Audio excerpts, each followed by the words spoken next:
नमस्कार दोस्तों, स्वागत है आपका लॉर्ड ऑफ द मिस्ट्रीज के 25th वीडियो में। 25वीं वीडियो है, इसका मतलब समझ रहे हो, मेरी, तुम्हारी और हमारी साथी LOTM की भी ये 25th वीडियो एनिवर्सरी जैसी हो गई। क्या बात है। ऐसे स्पेशल मोमेंट पे मैं आपको लेके चलूंगा आज की वीडियो में एक स्पेशल जगह पे। पता है उस स्पेशल जगह को क्या कहते हैं? Foggy town. अब ये मत पूछना फॉगी टाउन क्या है, क्योंकि वीडियो पूरा देखोगे खुद ब खुद पता चल जाएगा। बस मैं तुम्हें इतना प्रॉमिस करता हूँ कि आज की वीडियो में जो है ना, अपना क्लाइन मोरेटी वो पक्का कोशिश करने वाला है एंटिगनस नोटबुक को चुराने की। ठीक है, कैथीड्रल को इन्फिल्ट्रेट करेगा, तो वीडियो बहुत ही मजेदार होने वाली है। वीडियो को पूरा देखना।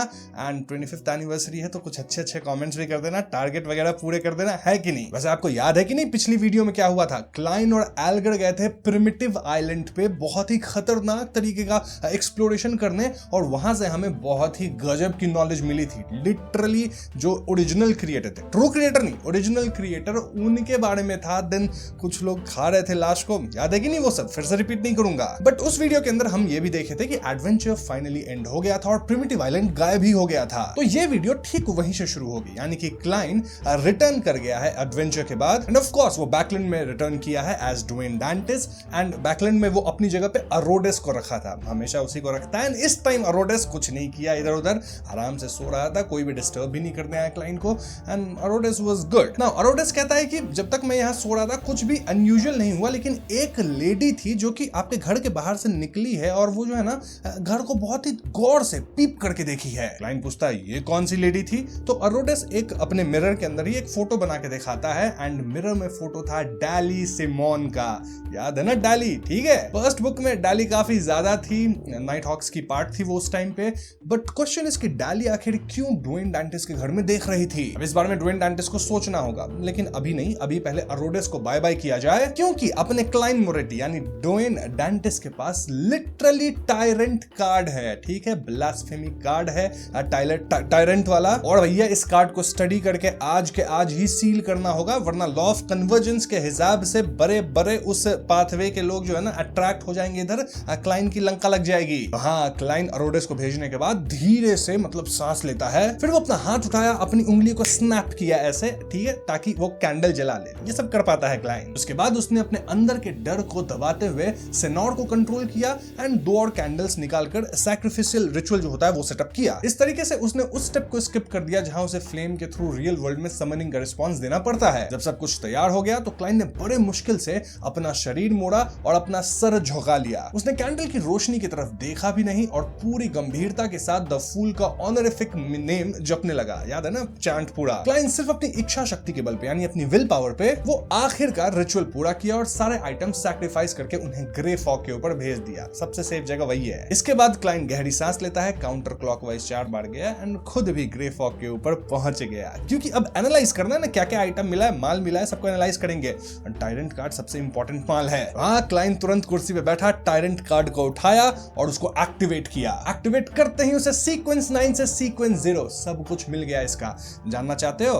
प्लीज बोलो कमेंट में, तब बताऊंगा। नहीं मजाक कर रहा हूं, बता देता हूं। सीक्वेंस 9 से सीक्वेंस 0 टायरेंट पाथवे का बस पेन पेंसिल निकाल के लिखना शुरू कर दो, बार बार नहीं बताऊंगा। तो ऑफ कोर्स सीक्वेंस 9 है सेलर, सीक्वेंस 8 है फोक ऑफ रेज, सीक्वेंस 7 था सी फेरर, सीक्वेंस 6 है wind blessed, sequence 5 ocean songster, sequence 4 cataclysm in terror, sequence 3 sea king, sequence 2 calamity, sequence 1 thunder god और सीक्वेंस 0 टायरेंट। अब टायरेंट बनने का जो रिचुअल है वो भी मैं आपको बता देता हूं। लिटरली लॉर्ड ऑफ स्टॉर्म्स बन जाओगे अगर टायरेंट बन गए तो रिचुअल उसका कुछ होगा ही ना। तो ये जो रिचुअल है वो ब्लैक एम्परर वाला रिचुअल आपको याद है? वैसा नहीं है, उससे काफी अलग है। सबसे पहले कंडीशन ये है कि लाखों लोग डर की वजह से उस इंसान के सामने झुककर उस पर बिलीव करेंगे। दूसरी कंडीशन ये है कि एक रियल डीटी को चैलेंज करना पड़ेगा, मतलब एक और सीक्वेंस 0 को चैलेंज करना होगा, दूसरे सीक्वेंस का हो सकता है, उससे फाइट लेना होगा जब आप सीक्वेंस 1 पे हो, और फाइट को सर्वाइव भी करना होगा। और फाइनली इसी फियर और सबमिशन के एनवायरनमेंट में पोशन इंफॉर्मेशन कंज्यूम करके एडवांसमेंट कंप्लीट होती है। अब क्लाइंट सोचता है ये तो बड़ा बकवास है भाई, मतलब एक सीक्वेंस 1 बंदा जिसका अब तक प्रॉपर क्वालिटेटिव चेंज भी नहीं हुआ है, वो सीधा सीक्वेंस 0 गॉड को चैलेंज करे किसी और पाथवे के। मतलब ये करने से तो आप सीक्वेंस 1 से सीक्वेंस 0 नहीं जाओगे, सीक्वेंस 1 से सीधा ऊपर चले जाओगे हमेशा के लिए। और अगर उस टाइम पे कोई सीक्वेंस 0 हो ही ना तो एक मिनट सेम पाथवे के सीक्वेंस 0 को चैलेंज करना पड़ता है क्या? ये बड़ा कंफ्यूजन है। मतलब अगर सेम पाथवे पे सीक्वेंस 0 नहीं है तो फिर क्या खुद किसी को ही रेज करना पड़ेगा या फिर पाथवे चेंज करना पड़ेगा? ऑफ कोर्स हो सकता है रिचुअल इतना स्ट्रिक्ट ना हो, अगर लक स्ट्रांग हो तो डायरेक्ट पोशन पी के भी सक्सेस मिल सकता है। याद है ना सी गॉड कल्वेटुआ जो था वो डायरेक्टली ही पी लिया था एंड बच भी गया था, बट बचने के चांसेस कम होते हैं अगर आप रॉ बियॉन्ड अ कैरेक्टरिस्टिक को डायरेक्टली कंज्यूम कर लो तो। हाँ, रिचुअल तो करना ही होगा, वही सेफ तरीका है। वैसे सोचा जाए तो इस रिचुअल का कोर क्या है? क्या एक डीटी को चैलेंज करने की हिम्मत और साथ में मैसिव फियर सबमिशन की फीलिंग मतलब चाहिए। टायरेंट पाथवे के अंदर ब्लैक एम्परर जैसा रूल डिस्टॉर्शन वाला यूनिकनेस तो नहीं लगता है, मतलब वो मरने के बाद वापस नहीं आ सकता जैसे ब्लैक एम्परर के केस में है, लेकिन शायद ये लाइटनिंग या लाइट में टेम्परली ट्रांसफॉर्म हो सकता है और हो सकता है प्लैनेट लेवल डिजास्टर क्रिएट करने की कैपेबिलिटी भी रखता हो। एम्परर रोजेल ने ज्यादा फोकस फॉर्मूला और रिचुअल पे ही किया है। बियॉन्ड द पावर्स और डेथ अथॉरिटीज के डिस्क्रिप्शन काफी वेग होते हैं। वैसे यहाँ अभी भी कंफ्यूजन है कि सीक्वेंस 0 सेम पाथवे का होना चाहिए या दूसरे पाथवे का। ठीक है, अब इसका आंसर मैं आपको आगे दूंगा वीडियो में एक पॉइंट पे कभी भी, बट अभी आप कमेंट में लिखना आपको क्या लगता है। नाउ क्लाइंट ने कैजुअली एक नॉर्मल पेपर को समन किया, फाउंटेन पेन से उसने कैटलिसिज्म इंटरर का पोशन फॉर्मूला लिखा और द वर्ल्ड गेडमन स्पैरो के स्टाइल में एक नोट ऐड किया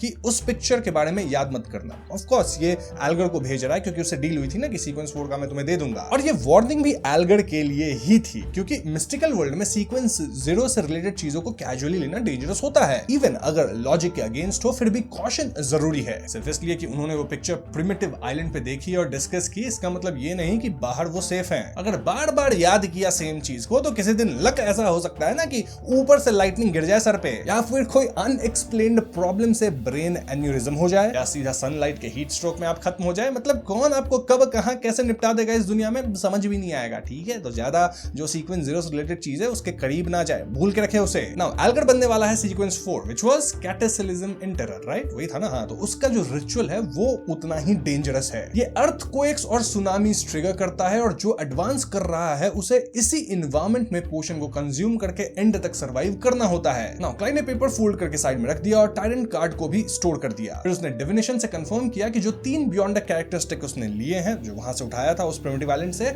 वो थे ब्लैक एम्परर पाथवे का sequence 5 mentor of disorder, storm pathway का सीक्वेंस 5 ओशन सॉन्गस्टर और प्लांटर पाथवे का सीक्वेंस 5 ड्रुइड। नाउ अब क्लाइंट के पास पूरा टाइम था कि वो जो भी एक्सप्लोरेशन किया है उसको अच्छे से एनालाइज कर सके। तो चलो आपको क्लाइंट का एनालिसिस सुनाते हैं। तो इटर्नल ब्लेजिंग सन क्लियरली सन पाथवे का है और सिटी ऑफ सिल्वर का क्रिएटर भी एंशिएंट सन गॉड ही है। ये 4th इपॉक की हिस्ट्री और एल्फ म्यूरल से कंफर्म होता है। सीक्वेंस रूल्स के हिसाब से अगर सीक्वेंस 0 एग्जिस्ट करता है तो सेम पाथवे में सीक्वेंस 1 नहीं होता। इसका मतलब व्हाइट एंजल उस टाइम किंग ऑफ एंजल्स नहीं था, लेकिन अगर वो किंग ऑफ एंजल्स नहीं था तो उसे उस फीस्ट में पार्टिसिपेट करने का राइट कैसे मिला? डायरेक्टली सीक्वेंस 2 से सीक्वेंस 0 जंप करना तो almost guaranteed loss of control होता है, राइट? तो इसलिए क्लाइंट यहाँ पॉसिबिलिटीज को कंसीडर करता है। या तो इटर्नल ब्लेजिंग सन ने पाथवे चेंज किया होगा गॉड बनने के लिए, या फिर सिटी ऑफ सिल्वर क्रिएटर का मेन अथॉरिटी सन नहीं था। शायद उसने एंशिएंट गॉड्स को डिफीट करने के बाद अपनी पावर्स डिवाइड कर दी होंगी और एंजल्स को दे दी होंगी, जिससे वो किंग ऑफ एंजल्स बन गए।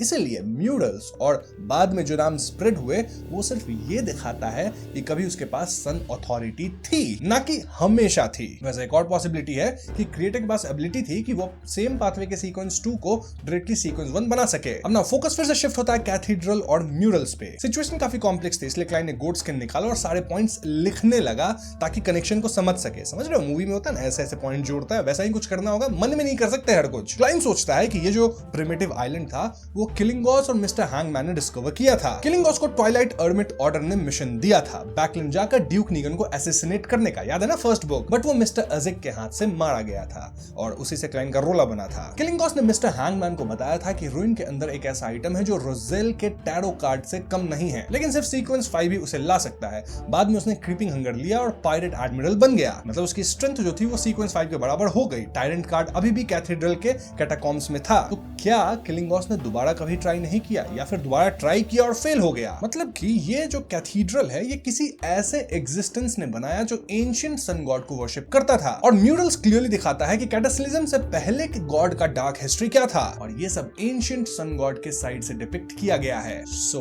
इस सब को अगर आप जोड़े, भले आप नहीं जोड़ पा रहे लेकिन मतलब क्लाइन अपना जोड़ लिया, तो वो समझता है कि ट्वाइलाइट अर्मिट ऑर्डर को शायद गॉड के बेटे एडम ने बनाया था और उसका गोल क्या होगा, शायद एंशिएंट सन गॉड को रिवाइव करना। प्रिमिटिव आइलैंड का अचानक गायब हो जाना, एडम खुद एंजल ऑफ इमेजिनेशन है और ऑर्डर में स्पेक्टेटर पाथवे के एंजल अर्मिस भी हो सकता है। ऑर्डर के मेंबर्स यूजुअली सेलर, रीडर या सन पाथवे से होते हैं। इसका मतलब उनके पास स्टॉर्म डोमेन के हाई लेवल आइटम्स और इंग्रेडिएंट्स होने के चांसेस हैं। शायद स्टॉर्म डोमेन के एंजल्स भी उनमें हो सकते हैं। क्लाइन ने पेन नीचे रखा और लिखे हुए पॉइंट्स को ध्यान से देखा। धीरे धीरे एक थियरी उसके दिमाग में फॉर्म होने लगी। देखो, कैथीड्रल के अंदर गहराई में जो एक साई आवाज आई थी जिससे ये लोग भागे थे, तो क्या वो ट्वाइलाइट अर्मिट ऑर्डर का कोई मेंबर था? क्लाइन ने सोचा, क्या किलिंगोस ने जब पहली बार अंदर तक एक्सप्लोर किया था तब उस पर ट्वाइलाइट अर्मिट ऑर्डर की नजर पड़ गई थी और बाद में उसे एडवांसमेंट मिला और क्रीपिंग हंगर दिया गया जिससे वो पायरेट एडमिरल बन गया? अगर ऐसा है तो ये समझना इजी है कि उसने सीक्वेंस 5 स्ट्रेंथ मिलने के बाद भी वापस प्रिमिटिव आइलैंड जाकर टायरेंट कार्ड लेने की कोशिश क्यों नहीं की? जो चीज तुम्हें दी जाती है वही तुम्हारी होती है, जो नहीं दी गई उसे छू भी नहीं सकते। ऑफ कोर्स ये भी हो सकता है कि किलिंगोस ने अपनी सेकंड विजिट में, जब उसके पास इनफ स्ट्रेंथ थी, तब उस ट्वाइलाइट अर्मिट ऑर्डर के मेंबर से कांटेक्ट एस्टैब्लिश किया हो। जो भी हो, प्रिमिटिव आइलैंड का ट्वाइलाइट अर्मिट ऑर्डर से स्ट्रॉन्ग कनेक्शन होना तो पक्का है। क्लाइन भी सोचता है कि वो कितनी स्मूथली अलग अलग जोन्स को क्रॉस करके टूम्ब तक पहुंच गए थे और ये लोग वहां पे जो किंग ऑफ एंजल्स था उसके शॉकिंग पिक्चर को भी देख लिए थे, राइट? तो क्या ये इसलिए हुआ क्योंकि ट्वाइलाइट अर्मिट ऑर्डर का मेंबर चाहता था कि क्लाइन ये सब देखे? शायद वो चाहते हैं कि ये लॉस्ट हिस्ट्री कभी बाहर आए, मतलब स्पेसिफिकली क्लाइन नहीं देखे, कोई भी देखे। लेकिन ये भी पॉसिबल है कि उनका पर्सपेक्टिव ही ट्रुथ ना हो। बाद में जो साई वाली आवाज आई थी, साई जैसा आवाज, शायद इसलिए क्योंकि उन्हें एक्सपेक्ट नहीं था कि मतलब ये लोग इतनी जल्दी एवेकेंट बॉडीज और सिक्स्थ विंग गार्गोयल को डिफीट करके टायरेंट कार्ड ले जाएंगे। नॉर्मल सिचुएशन में तो इन लोगों को डेंजर को पढ़ना चाहिए था और फिर वो इंटरवीन करके सब कुछ कंट्रोल करता, दूर से बात करता और हमें मतलब क्लाइन वगैरह को ट्वाइलाइट अर्मिट ऑर्डर के आउटर सर्कल मेंबर बनने का चांस देता। क्लाइन ने कॉन्शियसली उस अननोन एग्जिस्टेंस के लिए ही यूज किया और उसे ये तक डाउट है कि शायद वो former king of angels, God का बेटा एडम खुद हो सकता है। ऑफ कोर्स वो श्योर नहीं था कि primitive island actually twilight hermit order का ही था। डिविनेशन से भी क्लियर आंसर नहीं मिलेगा क्योंकि बहुत ज्यादा पॉसिबिलिटीज है और इसमें दूसरे हिडन एग्जिस्टेंसेस भी इन्वॉल्व हो सकते हैं। स्पिरिट वर्ल्ड से रिलेटेड इंफॉर्मेशन तो वैसे भी इजीली हाइड या इरेज हो जाती है। लेकिन अगर क्लाइन की गेस सही है तो क्या उसने ट्वाइलाइट अर्मिट ऑर्डर ज्वाइन करने का चांस मिस कर दिया? अगर वो उनका टेस्ट पास करता तो शायद उसे सेकंड ब्लास्फेमी स्लेट देखने का मौका मिलता और सीयर पाथवे के हाई सीक्वेंस फॉर्मूलाज भी मिल जाते। तो क्या ये चांस क्लाइन गवा दिया? लेकिन नहीं, ऐसा इतना इजीली तो नहीं हो सकता। और ऐसे भी गिरमन स्पैरो की वो आइडेंटिटी लेके गया था जो कि ऑलरेडी एक सस्पिशियस आइडेंटिटी है, एक मिस्टीरियस बैकग्राउंड और कोई हिडन पावर एग्जिस्टेंस उसे सपोर्ट कर रहा है। मतलब लोग एटलीस्ट ऐसा सोचते हैं। और गिरमन स्पैरो की जो ये बात है वो समुद्र के फैक्शंस को भी पता है और ट्वाइलाइट अर्मिट ऑर्डर जैसा एंशिएंट ऑर्गेनाइजेशन तो डेफिनेटली ये बात जानती होगी। शायद उनके लिए गिरमन स्पैरो का रिजल्ट सिंपल होता, सीधा इसको निपटाओ और फिर स्पिरिट चैनलिंग से आंसर निकालो। ठीक है, तो दो धारी तलवार था। ठीक है, हो सकता है उसको मिल जाता सेकंड ब्लास्फेमी कार्ड देखने का मौका, या फिर समझ रहे हो खत्म भी हो सकता था। तो ठीक ही है, भाग गया उधर से। ठीक है, अब क्लाइन एक बार ये भी सोचता है कि मिस्टर हैंग्ड मैन को वापस प्रिमिटिव आइलैंड भेजा जाए ताकि वो ट्वाइलाइट अर्मिट ऑर्डर का आउटर मेंबर बन सके और धीरे धीरे अंदर तक रीच करे। लेकिन तुरंत उसने खुद ही बोला कि नहीं, ये आइडिया ठीक नहीं है। प्रॉब्लम ये है कि आइलैंड ही गायब हो गया है तो भेजेगा कहां? मरता भेज सकते थे, मरता तो मिस्टर हैंग्ड मैन मरता नहीं, ऐसा नहीं सोचा क्लाइन। अच्छा इंसान है, इतनी गंदी बात नहीं सोचता, बट चांस ले सकते थे। लेकिन अब तो आइलैंड ही गायब हो गया, कोई चांस ही नहीं है। खैर, तो ये सब सोचने के बाद क्लाइन अपने सामने जो पेपर रखा था जिसमें सब कुछ लिख रहा था, थॉट प्रोसेस, उसको स्नैप करके गायब करता है और रात वाला जो एक्सप्लोरेशन उसका हुआ उसको टेम्पररी अपने दिमाग से हटाता है कि चलो बहुत सोच लिए इस पे। लेकिन हाँ, क्लाइन अपने आप को एक वार्निंग दे दिया था कि डेली लाइफ में अगर उसके कोई भी एबनॉर्मैलिटी होती है छोटी सी भी तो उसको इग्नोर नहीं करना है। क्लाइन को डर था कि शायद कैथीड्रल के अंदर जो हिडन एग्जिस्टेंस था वो ऐसा नहीं कि उन्हें रोक नहीं पाया, रादर उन्हें जाने दिया, वो कुछ डीपर मोटिव, वो सर्विलेंस रख रहा हो। समझ रहे हो बात? अगर ग्रे फॉग का प्रोटेक्शन और उसका स्टेरिलाइजेशन ना होता तो क्लाइन को ये तक डाउट होता कि कहीं उस पर कोई हिडन मार्क तो नहीं छोड़ दिया गया। अब ये सोचने के बाद क्लाइन सोच रहा है कि जो वॉर से स्पॉइल्स मिले हैं उसको कैसे डील किया जाए। देखो, ड्रूइड का जो सीक्वेंस 5 बियॉन्ड अ कैरेक्टरिस्टिक मिला है प्लांटर पाथवे का, उसके साथ क्लाइन क्या करेगा वो उसको पता है। फ्रैंकली याद है कैटलिया के शिप पे था, अजीब अजीब एक्सपेरिमेंट करता था, दूध निकाल देता था। उसको बेचने की कोशिश करेगा कैटलिया के थ्रू। अगर कैटलिया को मन होगा तो खरीद लेगी। हाँ, थोड़ा अजीब बंदा है, अजीब एक्सपेरिमेंट्स करता है, थोड़ा रिस्क है उसको सीक्वेंस उसका ऊपर करवाने में, बट स्टिल ठीक है, कैटलिया वो सब जज करे कि मेरा काम नहीं है, मैं बस प्रपोजल रख दूंगा। इसके अलावा क्लाइन के पास mentor of disorder and ocean songster का बियॉन्ड अ कैरेक्टरिस्टिक है, राइट? तो इनिशियल प्लान था क्लाइंट का कि इससे मिस्टिकल आइटम्स बनवा लिया जाए एल्गर की मदद से, बट 2 क्वेश्चंस। पहला कि क्या एल्गर का आर्टिशन सीक्वेंस 5 के बियॉन्ड द कैरेक्टरिस्टिक से भी मिस्टिकल आइटम बनवा सकता है? मोरओवर कितने मिस्टिकल आइटम्स बनवाओगे भाई? याद है कि नहीं, मिस्टिकल आइटम्स का कुछ साइड इफेक्ट्स भी होता है, और अगर एक साथ आप 7-8 रखे और सबका साइड इफेक्ट वर्क करे एक साथ, तो इतने वीक आप हो जाओगे कि आपकी हालत खराब हो जाएगी और क्रीपिंग हंगर आपको ही चबा जाएगा। समझ रहे हो बात? तो मिस्टिकल आइटम ज्यादा रखना कोई अच्छी बात नहीं है। हमेशा लाइट ट्रैवल करा करो। लोग बोलते हैं ना लाइट बी लाइट, तो हाँ लाइट ही रहना है, समझो। तो मिस्टिकल आइटम क्लाइंट सोचता नहीं बनवाएंगे। हाँ, एक काम करते हैं, इन दोनों को भी जो है ना मौका लगा के बेच ही दिया जाए। तो हाँ, बियॉन्ड द कैरेक्टरिस्टिक के बाद बचता है 6 विंग्ड गार्गोयल का आई बॉल, जो कि क्लाइंट लिया था। और ये एक ऐसा मटेरियल था जो स्पिरिचुअलिटी से काफी रिच था और उसमें थोड़ी अजीब सी क्वालिटी भी थी। इसका यूज रिचुअल में करके चार्म्स बनाए जा सकते थे, लेकिन क्लाइंट के पास अभी इसके लिए कोई स्पेसिफिक यूजर रिक्वायरमेंट नहीं था, इसलिए उसने इसे टेम्पररी जंक पाइल में फेंक दिया। मतलब ग्रे फॉग में इतना आइटम हो गया, जंक पाइल बन गया, फेंक दिया उधर। ये सब करने के बाद क्लाइंट ग्रे फॉग के ऊपर से गायब हो गया और वापस रियल वर्ल्ड में लौट आया। इसके बाद ऑफ कोर्स क्लाइंट सो गया। अगले दिन सैटरडे मॉर्निंग है, जहां क्लाइंट सबसे पहले फोर्स को उसका लेमानोस ट्रैवल जो था वो वापस कर दिया, और फोर्स के पास एक्स्ट्रा 6550 पाउंड आ गए हैं। आप बोलोगे अरे बाप रे, इतना सारा पैसा कहां से आया, हमें भी थोड़ा दे दो। अरे अरे याद नहीं है, उसके जो टीचर थे 2 प्रॉपर्टीज दिए थे, उसको फोर्स बेच ली एंड टैक्स वैक्स काट के उसके हाथ में मिला है 6550 पाउंड। अमीर हो गई, राइट? नहीं, उसको गेरमिन स्पैरो को वापस करना है बहुत सारे पैसे। याद है ना, बोली थी कि वापस कर देंगे वर्ल्ड को। क्यों वापस करेंगे? अरे असैसिनेशन का कमीशन जो था और इंटरोगेशन का बियॉन्ड द कैरेक्टरिस्टिक दिया था वर्ल्ड, सब भूल रहे हो तुम यार? उसके लिए वापस करने हैं पैसे। तो फोर्स 600 गोल्ड कॉइन्स कलेक्ट किए, क्योंकि वर्ल्ड बोला था अगर गोल्ड कॉइन्स में दे सको तो बढ़िया रहेगा। साथ ही उसको 5200 पाउंड अलग से देना है, यानी टोटल 5800 हो गया। वो ये सब ट्रांसफर वगैरह जो करती है अपना सैक्रिफिशियल रिचुअल के थ्रू, और इस सब के बावजूद फोर्स के पास अभी बचा है 2530 पाउंड। नॉट टू मेंशन कि वो जो किताबें लिखती है उससे उसको रॉयल्टीज थोड़ी बहुत ही लेकिन स्टेबल तरीके से मिलती रहती है। तो अगर आप फोर्स को पहले बुक से देखो और अब का फाइनेंशियल कंडीशन मिलाओ, तो अभी फाइनेंशियली काफी अच्छा कर रही है बंदी। 2530 पाउंड, समझ रहे हो? मतलब अमीर हो गई। इसके ऊपर लेमानोस ट्रैवल जो मिला है उसके अंदर डेमीगॉड लेवल्स के पावर डाले गए हैं। इस बार बहुत सारे नए पावर्स रिकॉर्ड हुए हैं जिसको फोर्स यूज कर सकती है। तो ये जो लेमानोस ट्रैवल को रेंट करने का धंधा है ना, मस्त धंधा है, अच्छा चल रहा है, पैसा कमाई हो रही है अलग, और साथ में पावर्स अच्छे मिल रहे हैं वो अलग। So it's a good Saturday, right? या इट्स वेरी गुड सैटरडे, क्योंकि ड्वेन डैंटिस के घर भी 7 बजे आज बॉल है। याद है कि नहीं? कि भूल गए तुम लोग? हम लोग को भी मिला था इन्विटेशन, साथ में चलेंगे हम लोग। तो चलिए चलते हैं ड्वेन डैंटिस के बॉल में। एंड यहां सबसे पहले गेस करो कौन आता है? एरन सेरेस। याद है कि नहीं? डॉक्टर अपना जिसकी वाइफ प्रेग्नेंट है और उनके पेट में है Will Auceptin, sequence 1, snake of mercury. हाँ, वो आता है ड्वेन डैंटिस के साथ, हाय हेलो करता है। एंड मतलब 7 बजे बॉल था तो 7 बज गया, ये लोग आ चुके हैं। एंड वो अपनी वाइफ को भी यहाँ लेके आया था, वाइफ से मिलवाता है, कहता है देखो मेरी वाइफ है विल्मा ग्लैडिस और ये एक मिडिल स्कूल टीचर है। एरन ये भी कहता है कि देखो ड्वेन भैया, जुलाई में हमारा बच्चा होगा, ठीक है? उसकी हम एक पार्टी रखने वाले हैं, बर्थ पार्टी, तो आपको इन्विटेशन है, आप आइएगा जरूर। क्लाइंट कहता है जरूर आएंगे हम। और यहाँ बच्चा जो इसी मोमेंट पे किक करता है अपनी माँ को, तो क्लाइंट वाज लाइक विल ऑसेप्टिन बहुत अजीब बिहेव कर रहा है। नाउ इसके बाद आते हैं बिशप इलेक्ट्रा अपनी वाइफ शोना जॉनसन के साथ। अब शोना जॉनसन से बिशप इलेक्ट्रा 2 साल पहले शादी किए थे, जब उसकी उम्र सिर्फ 18-19 हो, तो अभी वो 20 की होगी। She is very young. Bishop Electra इतने यंग नहीं है, एज डिफरेंस बहुत है। एंड क्लाइंट बोल भी देता है मैम आप तो काफी यंग निकली, जितना मैं सोचा नहीं था उससे कुछ ज्यादा। अब मौका नहीं छोड़ता बंदा, कमेंट मार देता है। अब बिशप इलेक्ट्रा के बाद मेरी भी आई है, मैम मेरी याद है ना, जिसके साथ डील हुआ है क्वाइम कंपनी को लेके कि भैया उसका 3% शेयर खरीदना है। वेल वो डील काफी अच्छा जा रहा है। क्लाइंट ऑलमोस्ट खरीदने ही वाला है 12,800 पाउंड में। हाँ, ये लोग कुछ में पार्टनर्स होने वाले हैं। Then member of parliament Matt, याद है, इनके नेबर्स भी हैं, उनकी पूरी फैमिली आई है। हेजल भी आई है, ठीक है?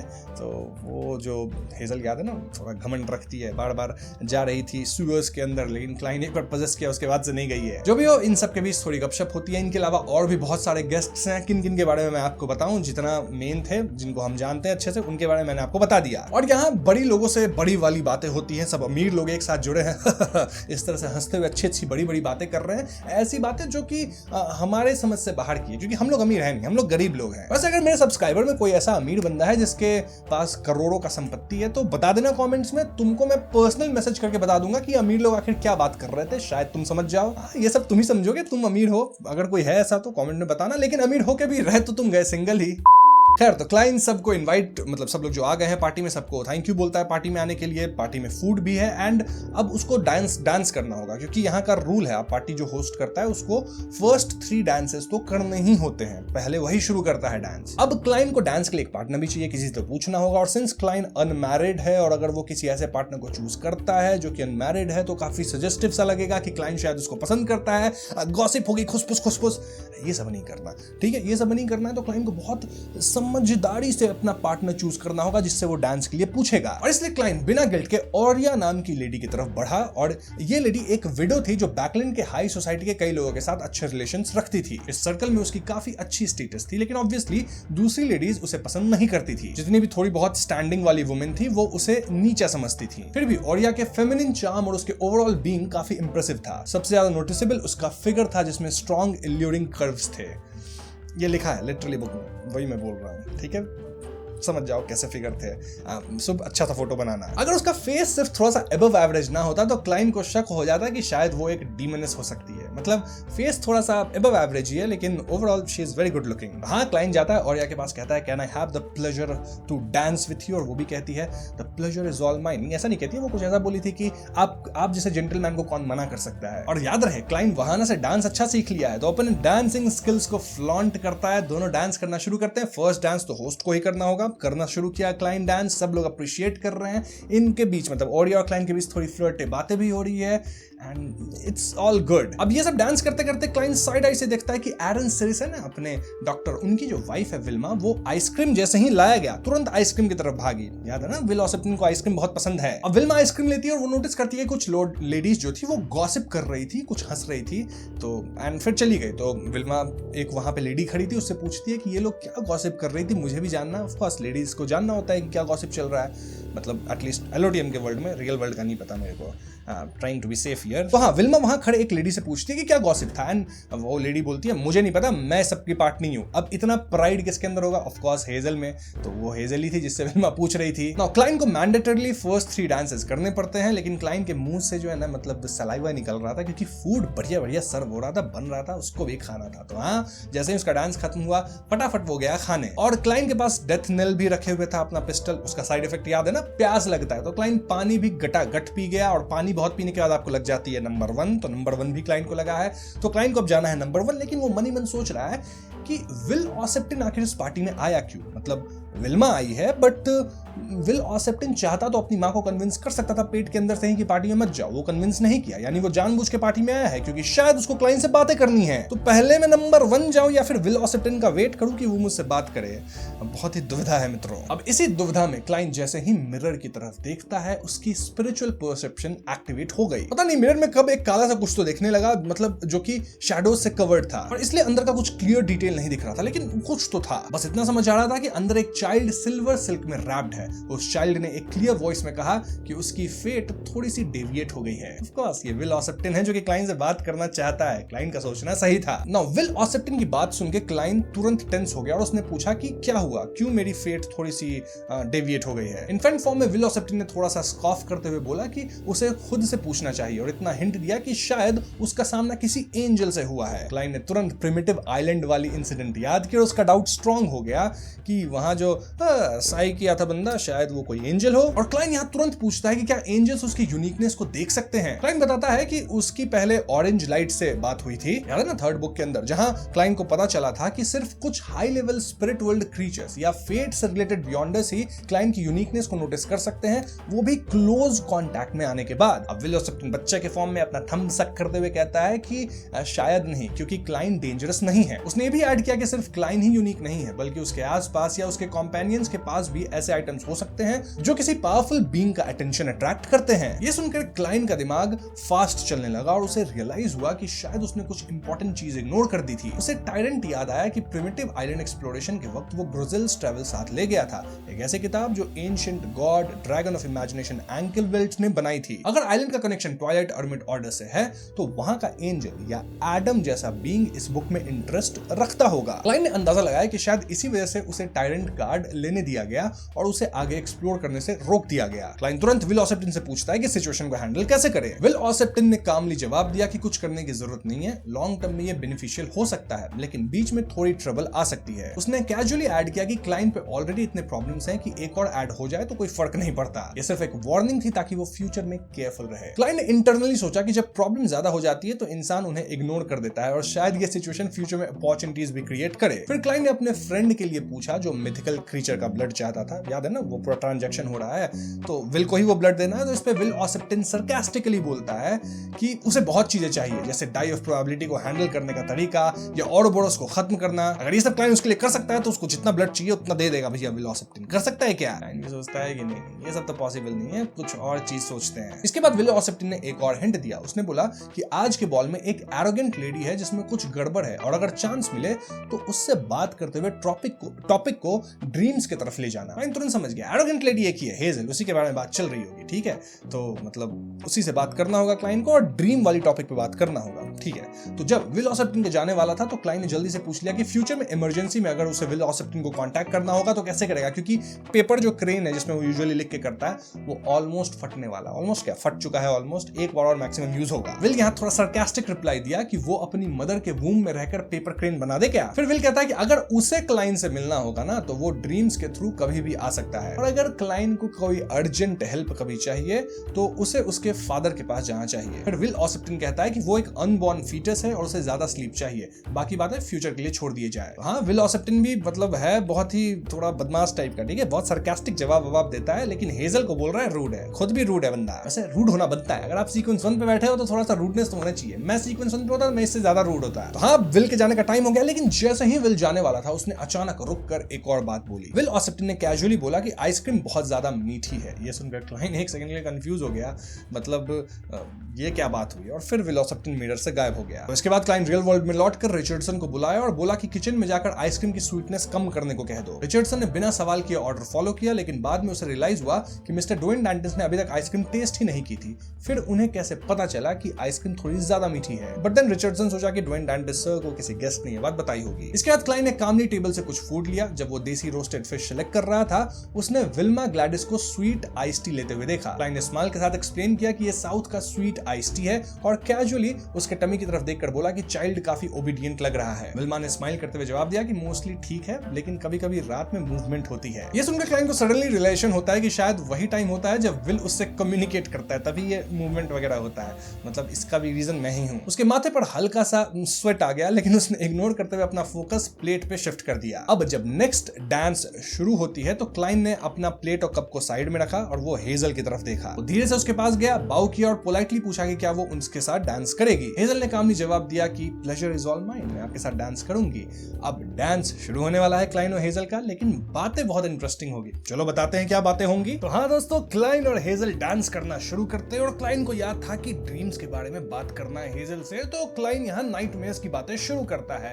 एंड मतलब हेजल भी इंटरेस्टेड हो जाती है इस बात में, पूछती है कैसा नाइटमेयर्स। क्लाइंट अपनी बातें बनाता है कि मॉन्स्टर्स एंड ऑल दिखते हैं मुझे नाइटमेयर्स में, ऐसे नाइटमेयर्स आते हैं, मन से कहानी कुछ बना रहा है। लाइक क्लाइंट ये बात बताते हुए कहता है कि जब वो सदर्न कॉन्टिनेंट में था तब उसे एक अजीब सपना आता था। उसने एक्सप्लेन किया कि उसे एक इन्वर्टेड मौसलम देखा था जो पिच ब्लैक स्टोन कॉलम से बना था और नीचे की तरफ एक्सटेंड हो रहा था। उन कॉलम से व्हाइट फेदर्स से कवर्ड ज़ॉम्बीज निकल रहे थे, जैसे वो उसे अंदर खींचना चाहते हो। क्लाइंट ने आगे बताया कि ये सपना उसे कई दिन तक आता रहा और उस वक्त वो काफी डरा हुआ था। डर के मारे वो एक नियर बाई सिटी गया और वहां एक डिविनेशन क्लब ढूंढा। डिविनेशन क्लब में उसने अपने सपने का इंटरप्रिटेशन करवाया और उन्होंने ये कंक्लूजन दिया कि शायद उसने किसी ऐसे ट्राइब के फेथ को ऑफेंड कर दिया था जो डेथ को मानते थे, जब वो लोकल गुड्स खरीद रहा था। क्लाइंट ने बताया कि ये चीज काफी स्ट्रेंज थी, क्योंकि जब वो उस ट्राइब के पास गया, उनसे माफी मांगी, गिफ्ट दिए और उनके सेलिब्रेशंस में पार्टिसिपेट किया, तब उसे वो सपना दोबारा कभी नहीं आया। वहां ये सब बनी बनाई बातें हैं क्लाइंट की, और क्लाइंट यही सपना इसलिए बोला क्योंकि वो इंटरनली ये कंक्लूड किया कि हेजल शायद किसी पावरफुल बियॉन्डर के कांटेक्ट में आ गई है, या फिर उसकी पर्सनालिटी की वजह से उसने किसी ऐसे एंटिटी का अटेंशन अट्रैक्ट कर लिया है। उसे लग रहा था कि उसे धीरे धीरे ड्रीम्स के थ्रू गाइड किया जा रहा है ताकि वो बियॉन्डर बन सके, लेकिन बिना प्रॉपर नॉलेज दिए। और मोस्ट प्रोबेबली वही अननोन एंटिटी जो कि हेजल से अटैच हुई है इन सम फॉर्म और द अदर, वो हेजल को इनडायरेक्टली सीवर में जाके कुछ ढूंढने के लिए भी मैनिपुलेट कर रही है। क्लाइंट ने इस थ्योरी को दो चीजों से स्ट्रॉन्ग बनाया। पहला, विल ऑसेप्टिन की बातें, और दूसरा मोराडा पाथवे के सीक्वेंस 5 का नाम ड्रीम स्टीलर है।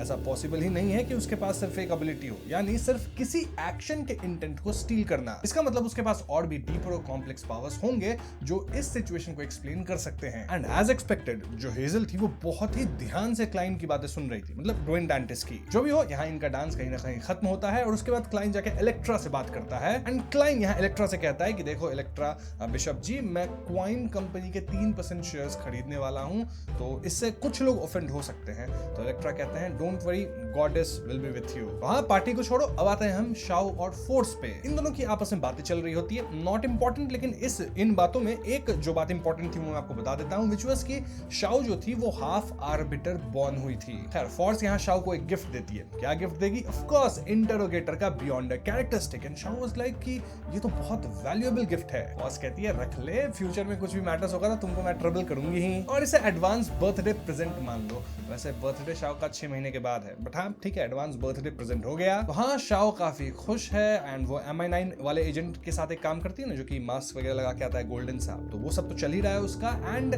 वो ऐसे ही ईस्ट बॉर्डर जाती है, मतलब न्यूज व्यूज वहां कुछ मिले तो पता चलता है ना, ईस्ट बॉर्डर में ये सारी न्यूज बहुत तेजी से फैलती है, राइट। एंड जब शाओ ईस्ट बॉर्डर जाती है तो शी फील्स कि कोई तो उसको छुप के देख रहा है। नौशाओ को पता नहीं चलता कि कौन देख रहा है, मतलब कोई अरोरा ऑर्डर का आदमी है उसके पीछे पड़ गया, क्योंकि उसी की वे तहकीकात कर रही थी काइंड ऑफ। हाँ, शाओ सीधा घर भागती है और घर पे फॉस कहती है कि मुझे ईस्ट बॉर्डर में काम है, तो शाओ मेरे साथ चलो। शाओ सोच रही है अभी तो वहां से भाग के आई, वापस चलना पड़ेगा, ठीक है चलते हैं। लेकिन जैसे ही दोनों वहां से निकलने वाले थे, शाओ को अचानक हवा का झोंका फेस पर लगा। वो हल्की सी कांप गई और तुरंत होश में आ गई। उसने देखा कि एक वॉन्डरिंग पोएट कोने में बैठा है, 7 स्ट्रिंग गिटार बजाते हुए एक फोक सॉन्ग गा रहा है जो सदर्न विलेज में काफी फेमस है। शाओ ने हल्का सा फ्राउन किया और अपने टेंपल्स रब किए। उसे एक अजीब सी फीलिंग आ रही थी और उसका माइंड थोड़ी देर के लिए भटक गया था। मतलब जो फोर्स वाला सब कुछ सोची थी वो रियल भी था या नहीं, मतलब वो याद नहीं कर पा रही थी कि वो किस बारे में सोच रही थी, उसको कुछ समझ ही नहीं आ रहा था। फिर भी शाओ अपनी विजिलेंस को मेंटेन करती है और जो रूट वो पहले से डिसाइड की थी उस पे ही आगे बढ़ती है। रास्ते में वो एक ऐसे आदमी से मिलती है जो ईस्ट बॉर्डर का रेसिडेंट था और कभी कभी उसे इंटेलिजेंस प्रोवाइड करता था। वो आदमी लगभग 23 या 24 साल का था। उसकी आईब्रोज पतली थी, ब्राउन हेयर शोल्डर्स तक आते थे, फेशियल फीचर्स काफी सॉफ्ट था और उसने सस्ता मेकअप भी लगाया हुआ था। उसका ओवरऑल वाइब थोड़ा अजीब लग रहा था। शाओ ने उसे ग्रीट करते हुए पूछा कि शर्मन, पिछले कुछ दिनों में कुछ हुआ है क्या, कोई न्यूज है तो बताओ। शर्मन कहता है नहीं, नथिंग अनयूजुअल। अब यहाँ मैं आपको बता दूं कि शर्मन एक लड़का है but he wants to be a girl, मतलब उस टाइप का थोड़ा बंदा है, इसलिए मेकअप वगैरह लगाता है। ये पॉइंट इंपॉर्टेंट है, इसलिए मैं आपको बता रहा हूँ। कैसे इंपॉर्टेंट है आगे आपको पता चलेगा। खैर शर्मन यहाँ से निकलता है और वहां जाता है जहां यूजुअली वो रहता है। एंड उस जगह पे उसे एक लेडी मिलती है जो कि शर्मन से बात करने लगती है। एंड शर्मन और उस लेडी की बात से समझ पाते हैं कि ये दोनों पहले भी मिल चुके हैं। अब बात किस बारे में थी? इस बारे में कि कैसे एक आदमी औरत बन सकता है। शर्मन कन्विंस्ड नहीं था, क्योंकि मतलब एक लड़का का शरीर लड़की जैसा कैसे हो सकता है, पॉसिबल ही नहीं है ना, राइट। लेकिन ये जो लेडी थी वो अपनी फोटो दिखाती है कि कैसे देखो मैं पहले लड़का हुआ करती थी, अब मैं लड़की हूँ। शर्मन वाज लाइक नहीं हो सकता, ये तुम्हारा ट्विन ब्रदर हो। लेडी कहती है मानना है तो मानो, नहीं मानना है मेरी बात मत मानो। बट शर्मन को डेस्परेटली लड़की बनना है, राइट। तो वो बोलता है ठीक है, I am willing to give it a try. और लेडी अगर शर्मन की इसमें मदद कर रही है तो मतलब क्या प्राइस चुकानी होगी शर्मन को इसके लिए। लेडी ने शांत आवाज में जवाब दिया कि उसे बस उसके इंस्ट्रक्शंस फॉलो करने होंगे और कुछ काम करने होंगे। लेडी ने एश्योरेंस दिया कि ये सब वही चीजें होंगी जो शर्मन आसानी से कर सकती है या कर सकता है, व्हाटएवर इट इज। फिर उस लेडी ने बताया कि अपना सेक्स सच में चेंज करने के लिए उसे 3 पोशंस पीने होंगे और कुछ स्पेसिफिक रिचुअल्स कंप्लीट करने होंगे। उसने कहा कि वो खुद उसे स्टेप बाय स्टेप गाइड करेगी। इसके बाद लेडी ने कैजुअली ऐड किया कि वो अपने लिए एक फीमेल नाम भी सोच सकती है, मतलब शर्मन अपने लिए एक फीमेल नाम सोच ले। अब ये लेडी जरूर पता है ना डीमनस पाथवे से हो सकती है, वही पाथवे का पोशन पी के आप एक पर्टिकुलर सीक्वेंस से पहुंच के शायद लड़की बन सकते हो, ऐसा ही कुछ हो रहा है। बट वो शर्मन की हेल्प क्यों कर रही है पता चलेगा, ये एक सब प्लॉट है, आगे अच्छा कनेक्ट होगा। Anyways coming back to Shao, night time पे वो बैकलैंड ब्रिज के एरिया में थी एंड वो सोच रही थी कि आज आखिर उसके साथ हुआ क्या। उसने कंफर्म कर लिया था कि कोई उसका पीछा नहीं कर रहा है। तब वो शेरवुड बॉर्डर वापस गई और सीक्रेटली फोर्स को ऑब्जर्व करने लगी। शाओ ऑब्जर्व करती है कि उसकी फ्रेंड जो फोर्स है वो कहीं बाहर नहीं गई थी, बल्कि यूजुअल ही घर पे पड़ी हुई थी। फोर्स अपना ज्यादातर टाइम नॉवेल्स, न्यूज़पेपर्स और मैगजीन्स पढ़ने में स्पेंड कर रही थी। बीच में उसने अपने रूम के कर्टन्स लगभग 1 घंटे के लिए बंद कर लिए, जैसे वो अपने बियॉन्ड द पावर्स को प्रैक्टिस या फेमिलियर होने की कोशिश कर रही हो। जब उसके पास करने को कुछ नहीं बचा तो उसने एक पेपर लिया और अपनी नई बुक की ओपनिंग्स लिखने लगी। लगभग 15 मिनट तक लिखती है एंड देन शी फील्स कि अच्छा नहीं लिखा है तो मोड़ी डस्टबिन में फेंक दी। तो हाँ, शाओ ये सब देख रही है, फोर्स को मॉनिटर कर रही है और तभी शाओ से वो MI9 वाला बंदा जो मास्क पहन के आता है वो मिलने आता है। शाओ उसको बताती है कि कोई मुझे टेल कर रहा था, शायद अरोरा ऑर्डर से होगा वो बंदा। MI9 वाला बंदा बोला कि अरोरा ऑर्डर के जो लोग हैं ना वो थोड़े पागल टाइप के होते हैं, उन्हें पता होता है कि हम अभी भी उनको इन्वेस्टिगेट कर रहे हैं, उन्हें ढूंढ रहे हैं, फिर भी वो पीछा नहीं छोड़ते, मतलब पीछे नहीं हटते, अपना जो काम है करते ही हैं। अगर ऐसा ना होता तो वो इतनी बार फेल नहीं होते। गोल्डन मास्क वाला आदमी हंसता हुआ बोलता है कि ऑनेस्टली मुझे काफी सरप्राइज है कि उन्होंने तुम्हें सीधा घेर के किसी सेक्लूडेड जगह पे ले जाकर इंटरोगेट नहीं किया और तुम्हारी स्पिरिट चैनलिंग नहीं की। हाँ, Shao was lucky, kind of बच गई अगर अरोरा ऑर्डर वाले उसको टेल कर रहे थे। शाओ बोलती है कि मुझे नहीं पता मैंने क्या इनकाउंटर किया, थोड़ी देर के लिए मैं जैसे ट्रांस में चली गई थी और मुझे याद ही नहीं कि मैंने क्या देखा या फील किया। गोल्डन मास्क वाला आदमी कुछ देर के लिए बिल्कुल चुप हो गया। लगभग 20 सेकंड बाद उसने कहा कि तुमसे रिलेटेड जो इन्वेस्टिगेशन है वो शायद खत्म हो जानी चाहिए थी, लेकिन अरोरा ऑर्डर ने इस मैटर को जितनी इंपॉर्टेंस दी है वो इस गोल्डन फेस वाले बंदे के एक्सपेक्टेशन से भी ज्यादा थी। वो कहता है कि मैं इसको रिपोर्ट करूंगा। फिर उसने कैजुअली पूछा कि तुमने बोला था ना कि काफी बियॉन्डर्स को इन्विटेशन मिला था पर वो आए नहीं। शाओ ने हाँ में सर हिलाया और बोली कि हर गैदरिंग में पार्टिसिपेंट्स टोटल इनवाइटीज के 1/3 से ज्यादा नहीं होते और ये काफी नॉर्मल है। यहाँ मिस्टर एक्स की गैदरिंग की बात हो रही है, इन केस अगर आप कंफ्यूज हो रहे हैं तो उसी का असैसिनेशन हुआ है ना। तो हाँ, शाओ बताती है कि मिस्टर एक्स की गैदरिंग में भी ऐसा ही होता था, कोई एक्सेप्शन नहीं था। गोल्डन मास्क वाला आदमी थोड़ा सोचने लगा और फिर उसने पूछा कि जिस आदमी को मैंने तुम्हें ढूंढने को बोला था उसके बारे में कोई क्लू मिला? शाओ ने कंफर्म किया कि ट्रिसी के बारे में ना, मतलब उसी के बारे में बोले थे ना आप मुझे। गोल्डन मास्क कंफर्म करता है, शाओ कहती नहीं, ट्रिसी के बारे में मुझे तो कुछ पता चला नहीं है। मतलब काफी एक्सपीरियंस बंदी लगती है, तभी हमें कुछ उसके बारे में आइडिया नहीं लग रहा। ये सुनते ही गोल्डन मास्क वाला आदमी हंस पड़ा और बोला कि उसने जितने लोग मारे हैं वो तुम्हारे कंप्लीटेड बाउंटी मिशन से ज्यादा है, मतलब ट्रिसी इज वेरी डेंजरस। तो हाँ, अगर कोई क्लू मिले तो उसके पास मत जाना, बहुत डेंजरस है, बस मुझे आगे बताना। तो इसके बाद शाओ सीधा मतलब मेन टॉपिक पे आती है कि कोई और करंट कमीशन है कुछ तो बताओ, काम कर दूंगी मैं। गोल्डन मास्क वाला आदमी थोड़ा सरप्राइज हुआ और बोला कि तुम इतनी प्रोएक्टिव कब से हो गए? शाओ ने ऑनेस्टली बताया कि वो अब इतने पॉइंट्स के पास है कि इंटरोगेटर पोर्शन फॉर्मूला एक्सचेंज कर सके, इसीलिए वो जल्दी करना चाहती है, जल्दी चाहती है एडवांस करना। गोल्डन मास्क वाले आदमी ने सजेस्ट किया कि तुम डायरेक्टली पोर्शन भी एक्सचेंज कर सकती हो, इससे काफी पॉइंट्स बचेंगे, लेकिन शाओ ने मना कर दिया और बोली कि मेरे पास ऑलरेडी बियॉन्ड अ कैरेक्टरिस्टिक है, लेकिन फिर भी काफी टाइम लगेगा, शायद मैं इंग्रेडिएंट्स किसी और बियॉन्ड अ गैदरिंग से पा लूं। आदमी ने ज्यादा इंसिस्ट नहीं किया, बस हंसता हुआ गुड लक बोला और बताया कि इस बार का कमीशन थोड़ा कॉम्प्लिकेटेड है, लेकिन अगर शाओ इसे कंप्लीट कर लेती है तो उसके पास इनफ पॉइंट्स हो जाएंगे। शाओ तुरंत एक्साइटेड होकर पूछती है कि भैया ऐसा है तो बताओ जल्दी से, मिशन क्या है, कमीशन क्या है कि नहीं? मास्टर आदमी ने थोड़े अजीब टोन में बोला कि विस्काउंट स्ट्रैटफोर्ड किन लोगों से इंटरैक्ट करता है उसका रिकॉर्ड रखना है और रिपोर्ट बना के मुझे देना है। उसने ये भी कहा कि रोज उसको फॉलो करने की जरूरत नहीं है, जब भी तुम फ्री हो या उसके पास से गुजरो कैजुअली ऑब्जर्व कर लेना। और हाँ, शाओ अकेली नहीं है इस मिशन पे, और अगर तुम हर वीक एक डिसेंट रिपोर्ट दे देती हो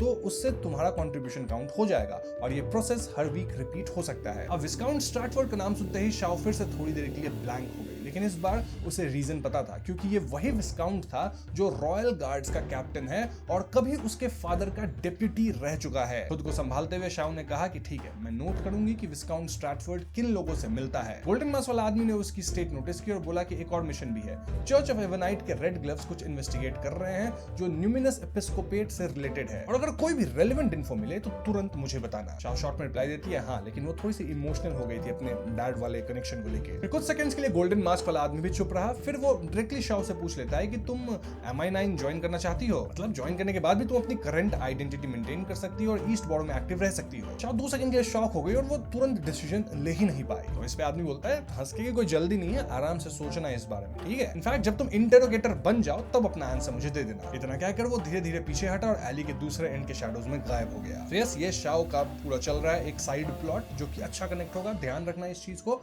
अब हम वापस क्लाइन पे आते हैं, जो कि अचानक एक सपने से झटके से उठ जाता है। वोकलैंड स्ट्रीट के सुअर्स में जो उसने सोल इम्प्रिंट सेट किया था, किसी ने उसे टच कर लिया था। ऐसे में क्लाइन सिनोर को तुरंत भेजा एंड एज एक्सपेक्टेड वहां पे हेजल थी, कॉमनर के क्लोथ्स में, गई विधि सुअर्स के अंदर। वो लड़की संभलते हुए धीरे धीरे आगे बढ़ रही थी और बिना रियलाइज किए अपना लेफ्ट हैंड उठा के उस नेकलेस को टच कर रही थी जिसमें 7 एमरल्ड लगे हुए थे। उसके राइट हैंड में एक गोल्ड का चार्म था। चार्म अभी एक्टिवेट नहीं हुआ था, लेकिन उसमें से सनलाइट जैसी वार्मथ और एक फ्रेश मॉर्निंग ड्यू जैसा फील आ रहा था। ये सीन देखते ही क्लाइन को सुबह का अपना वॉक याद आ गया। हेजल सुबह जल्दी उठकर अपने गार्डन में स्ट्रोल कर रही थी, राइट? तब शायद वो सन डोमेन चार्म बनाने के लिए मटेरियल्स कलेक्ट कर रही थी और मॉर्निंग ड्यू भी उसी मटेरियल का पार्ट है। क्लाइन थोड़ा कंफ्यूज हो गया, मतलब हेजल मिस्टीरियस डोमेन में सिर्फ हाफ इलिटरेट थी। अब इससे क्लाइन थोड़ा कंफ्यूज हो गया क्योंकि हेजल को बहुत ज्यादा मिस्टिकल डोमेन का नॉलेज है नहीं, सन चार्म वो कैसे बना पाएगी? ऊपर से वो एवनाइट गॉडेस की बिलीवर है, तो उनके लिए तो सन चार्म बनाना और भी डिफिकल्ट है। ऐसे बियॉन्डर्स को इटर्नल ब्लेजिंग सन से कोई कोई रिस्पॉन्स मिलना ऑलमोस्ट इम्पॉसिबल है, और अगर कुछ अनयूजुअल होता भी है तो ज्यादा चांसेस पनिशमेंट के होते हैं। तो इट वाज क्लियर कि हेजल को कोई तो गाइड कर रहा है, राइट? बिना गाइडेंस के वो ये सब कर नहीं सकती। और लास्ट टाइम क्योंकि उसको सिनोड पोजेस किया था, याद है ना, रैथ, तो उससे बचने के लिए ये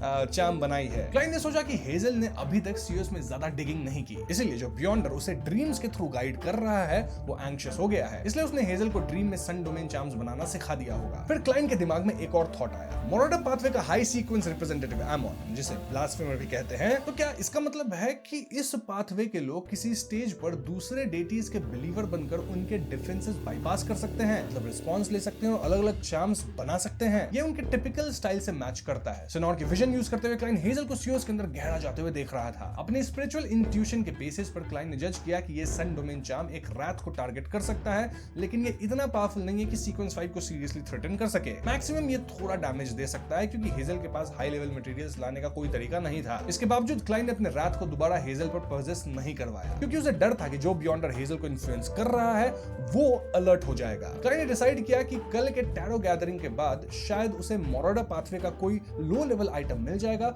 जिससे वो प्रॉपर इन्वेस्टिगेशन कर सके। तब तक के लिए सिचुएशन को जैसा है वैसे ही मेंटेन करने में भलाई है। हाँ, क्लाइंट यहाँ सिनोड को रिट्रैक्ट करता है और तुरंत खुद ग्रे फॉग के ऊपर जाता है। क्यों? क्योंकि उसे एक डिविनेशन करना था। डिविनेशन ये कि बोकलैंड स्ट्रीट में अगले 3 दिन में कुछ मेजर होने वाला है क्या? वेल, रिस्पॉन्स नेगेटिव था। उसके बाद क्लाइंट रियल वर्ल्ड में वापस आता है और वो ध्यान दे रहा था कि हेजल कब निकलती है सीयूएस से। ऑलमोस्ट 45 मिनट बाद वो वहां वापस आती है एंड क्लाइंट वाज लाइक, नहीं, इस लड़की पे नजर रखना होगा, ये कुछ तो इधर उधर कर रही है। मोस्ट इंपॉर्टेंटली ये किसी बहुत हाई लेवल के बियॉन्डर के साथ मिल गई है जो कि इसको गाइड कर रहा है, पता नहीं अच्छे के लिए या बुरे के लिए। अब हेजल जो भी कर रही हो, हमारे लिए ये इंपॉर्टेंट है कि आज है मंडे और बच चुका है 3, जब आप ये वीडियो शायद देख रहे होंगे, अगर मंडे को वीडियो आ गई होगी। एनीवेज, टैरो क्लब मीटिंग का टाइम हो चुका है, तो मीटिंग शुरू होता है और ऑड्री का ध्यान तुरंत गया टुवर्ड्स कार्ड ऑफ ब्लास्फेमी। एक नया कार्ड ऐड हो गया है ना, तुरंत देख लेती है उसको, स्पेक्टेटर है ना। और हाँ, ऑड्री आज 3 पेज लेके आई है, कैटलिया नहीं लेके आई है। ठीक है, ऑड्री अपने 3 पेजेस देती है। कुछ उतना इंपॉर्टेंट नहीं था इन पेजेस में, लेकिन जो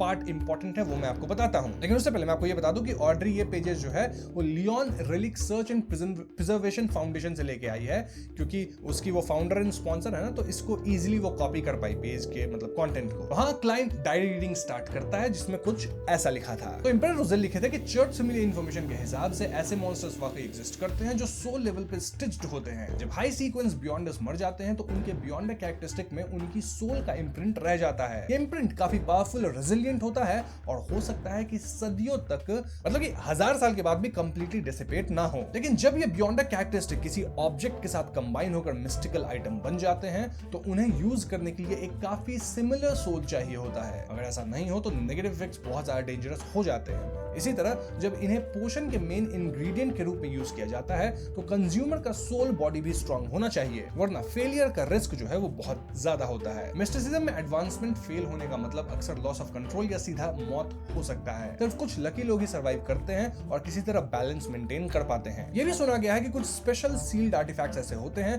जो अनफ्यूज्ड बियॉन्ड कैरेक्टरिस्टिक को बॉडी से निकालकर दोबारा कंडेंस कर सकते हैं। ऐसा लगता है जैसे पोशन कंज्यूम ही नहीं हुआ और फेलियर होने पर सिर्फ सोल पर एक वायलेंट स्टॉर्म जैसा अटैक होता है। लेकिन क्लाइंट के हिसाब से इस प्रोसेस में जीन लेवल पे कुछ म्यूटेशन जरूर होती होगी, क्योंकि जो लोग इस तरीके से बच भी जाते हैं वो ज्यादातर 5 साल के अंदर टर्मिनल इलनेस से खत्म हो जाते हैं। इसलिए अगर कोई अपने सोल एनर्जी से सिमिलर पोशन कंज्यूम करता है तो एडवांसमेंट का डिफिकल्टी कम हो जाता है, लेकिन उसके साथ रेमिनेंट सोल इम्प्रिंट्स रह जाते हैं। धीरे धीरे इंसान अपनी आइडेंटिटी लूज करने लगता है और अननोइंगली एक ऐसे मॉन्स्टर में ट्रांसफॉर्म होने लगता है जो सोल लेवल पे स्टिच्ड होता है। ये बिल्कुल उस हाई सीक्वेंस बियॉन्डर जैसा है जो अपने ही बॉडी में रिसरेक्ट हो गया था। इस बात को ध्यान से सोचो तो काफी टेरिफाइंग बात है ये। जैसे यही बताया कि high sequence beyonder soul imprints को हटाने के लगभग 3 तरीके हैं, लेकिन वो क्या है ये उन्होंने डिस्क्लोज नहीं किया। शायद ये मेथड सिंपल नहीं है। इसी वजह से सॉरन फैमिली अक्सर उन डिसेंडेंट्स को टैलेंटेड बोलती है जो अपने एंसेस्टर्स जैसे दिखते हैं। टैलेंट। क्लाइंट को ये थोड़ा आयरॉनिक लगा और उसे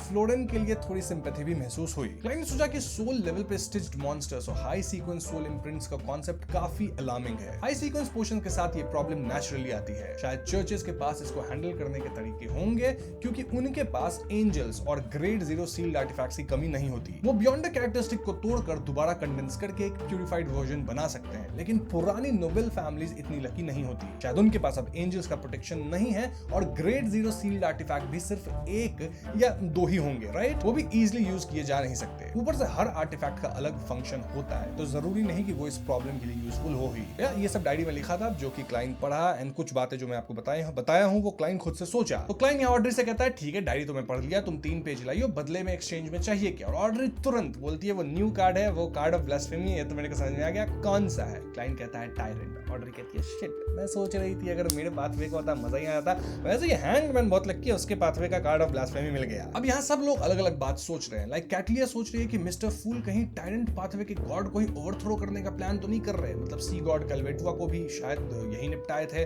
उनका सी गॉड सेप्टर इनके पास है। क्या यहाँ गॉड्स के बीच बैटल चल रहा है? कैटलिया पूरा डर रही है। अब उन्हें कैसे बताया जाए कि मिस्टर फूल सीक्वेंस 5 ही है, ठीक है? वैसे जैसा मैंने आपको बताया था कैटलिया की तरफ से आज कोई भी पेजेस नहीं है। So since there is nothing much left, तो ट्रांजैक्शन सेक्शन शुरू किया जाए टैरो क्लब मीटिंग का। तो सबसे पहले गिरमिन स्पैरो एल्गर से कहता है कि मेरे पास एक ओशन सॉन्गस्टर का बियॉन्ड कैरेक्टरिस्टिक है, उसका कुछ मेरे को वो बनवाना है, मिस्टिकल आइटम जो कि मैं इजीली कैरी कर सकूं। मैंने आपको बताया था कि गिरमिन स्पैरो सोचा था कि मिस्टिकल आइटम मैं नहीं ही बनवाऊंगा, मतलब क्लाइंट सोचा था, बट सोचा नहीं एक का बनवा लेता हूं, एक बेच दूंगा बाकी बेचूंगा, तो थोड़ा मैनेज कर रहा है। वही सब सोच रहे हैं कि गिरमिन स्पैरो हर हफ्ते एक बियॉन्ड द कैरेक्टरिस्टिक लेके आता है। ओशन सॉन्गस्टर का पहले भी लेके आया था, अभी वापस इसके पास एक और, कितने लोगों को ये निपटा देता है। हमें पता है कि इसे कैसे मिला है ये beyond the characteristic primitive island के अंदर, ठीक है? वहां जो ये लोग किए थे अपना कांड वहां से।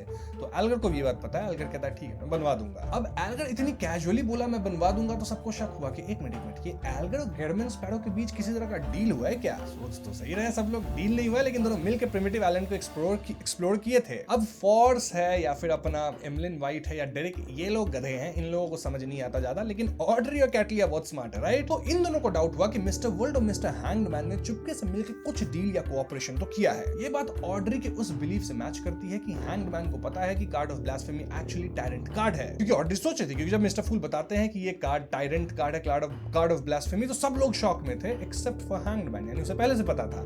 स्पेक्टेटर है ना, सब देख लेती है। और इसी से ऑड्री गेस कर रही थी, इनफैक्ट कैटलिया भी, कि मतलब जो ये है ना टायरेंट कार्ड, ये इन दोनों ने प्राइवेट पार्टनरशिप में किसी वॉर के स्पॉइल्स के रूप में हासिल किया होगा। उन दोनों के कुछ पूछने से पहले ही द वर्ल्ड गिरमिन स्पैरो ने आसपास नजर डाली और बोला कि मेरे पास एक और बियॉन्ड द कैरेक्टरिस्टिक है जो सीक्वेंस 5 मेंटर ऑफ डिसऑर्डर का है। मतलब ये of course black emperor pathway से है। इससे एक मिस्टिकल आइटम बनाया जा सकता है जो ऑर्डर में लूप होल्स का यूज करके टारगेट के वर्ड्स, विल और एक्शंस को डिस्टॉर्ट कर सकता है। साथ ही ये यूजर की फिजिकल स्टेट को बूस्ट करता है और आसपास के एनवायरनमेंट में एक लेवल का chaos और कंफ्यूजन क्रिएट कर देता है। सब सोच रहे एक मिनट, इसके पास सीक्वेंस 5 का एक और बियॉन्ड द कैरेक्टरिस्टिक है, कितना माल लेके आया ये गिरमिन स्पैरो? कहीं कोई बड़ा खतरनाक मिशन में गया था जहां कई लोगों को निपटा दिया और सबका बियॉन्ड द कैरेक्टरिस्टिक कलेक्ट करके लाया है। अब ऑड्री को ये चाहिए था, क्योंकि ऑड्री को थोड़ा सा पावरफुल कुछ मिस्टिकल आइटम चाहिए, उसके पास बहुत ज्यादा है नहीं, राइट? वो पूछती है आप कितने में बेचना चाहोगे मिस्टर वर्ल्ड? मिस्टर वर्ल्ड बोलता है 8000 pounds. And Audrey was like मैं बार्गेन नहीं करती, डील। देन ऑड्री एल्गर से पूछती है कि इस बियॉन्ड द कैरेक्टरिस्टिक का जो है उसका अगर मेरे को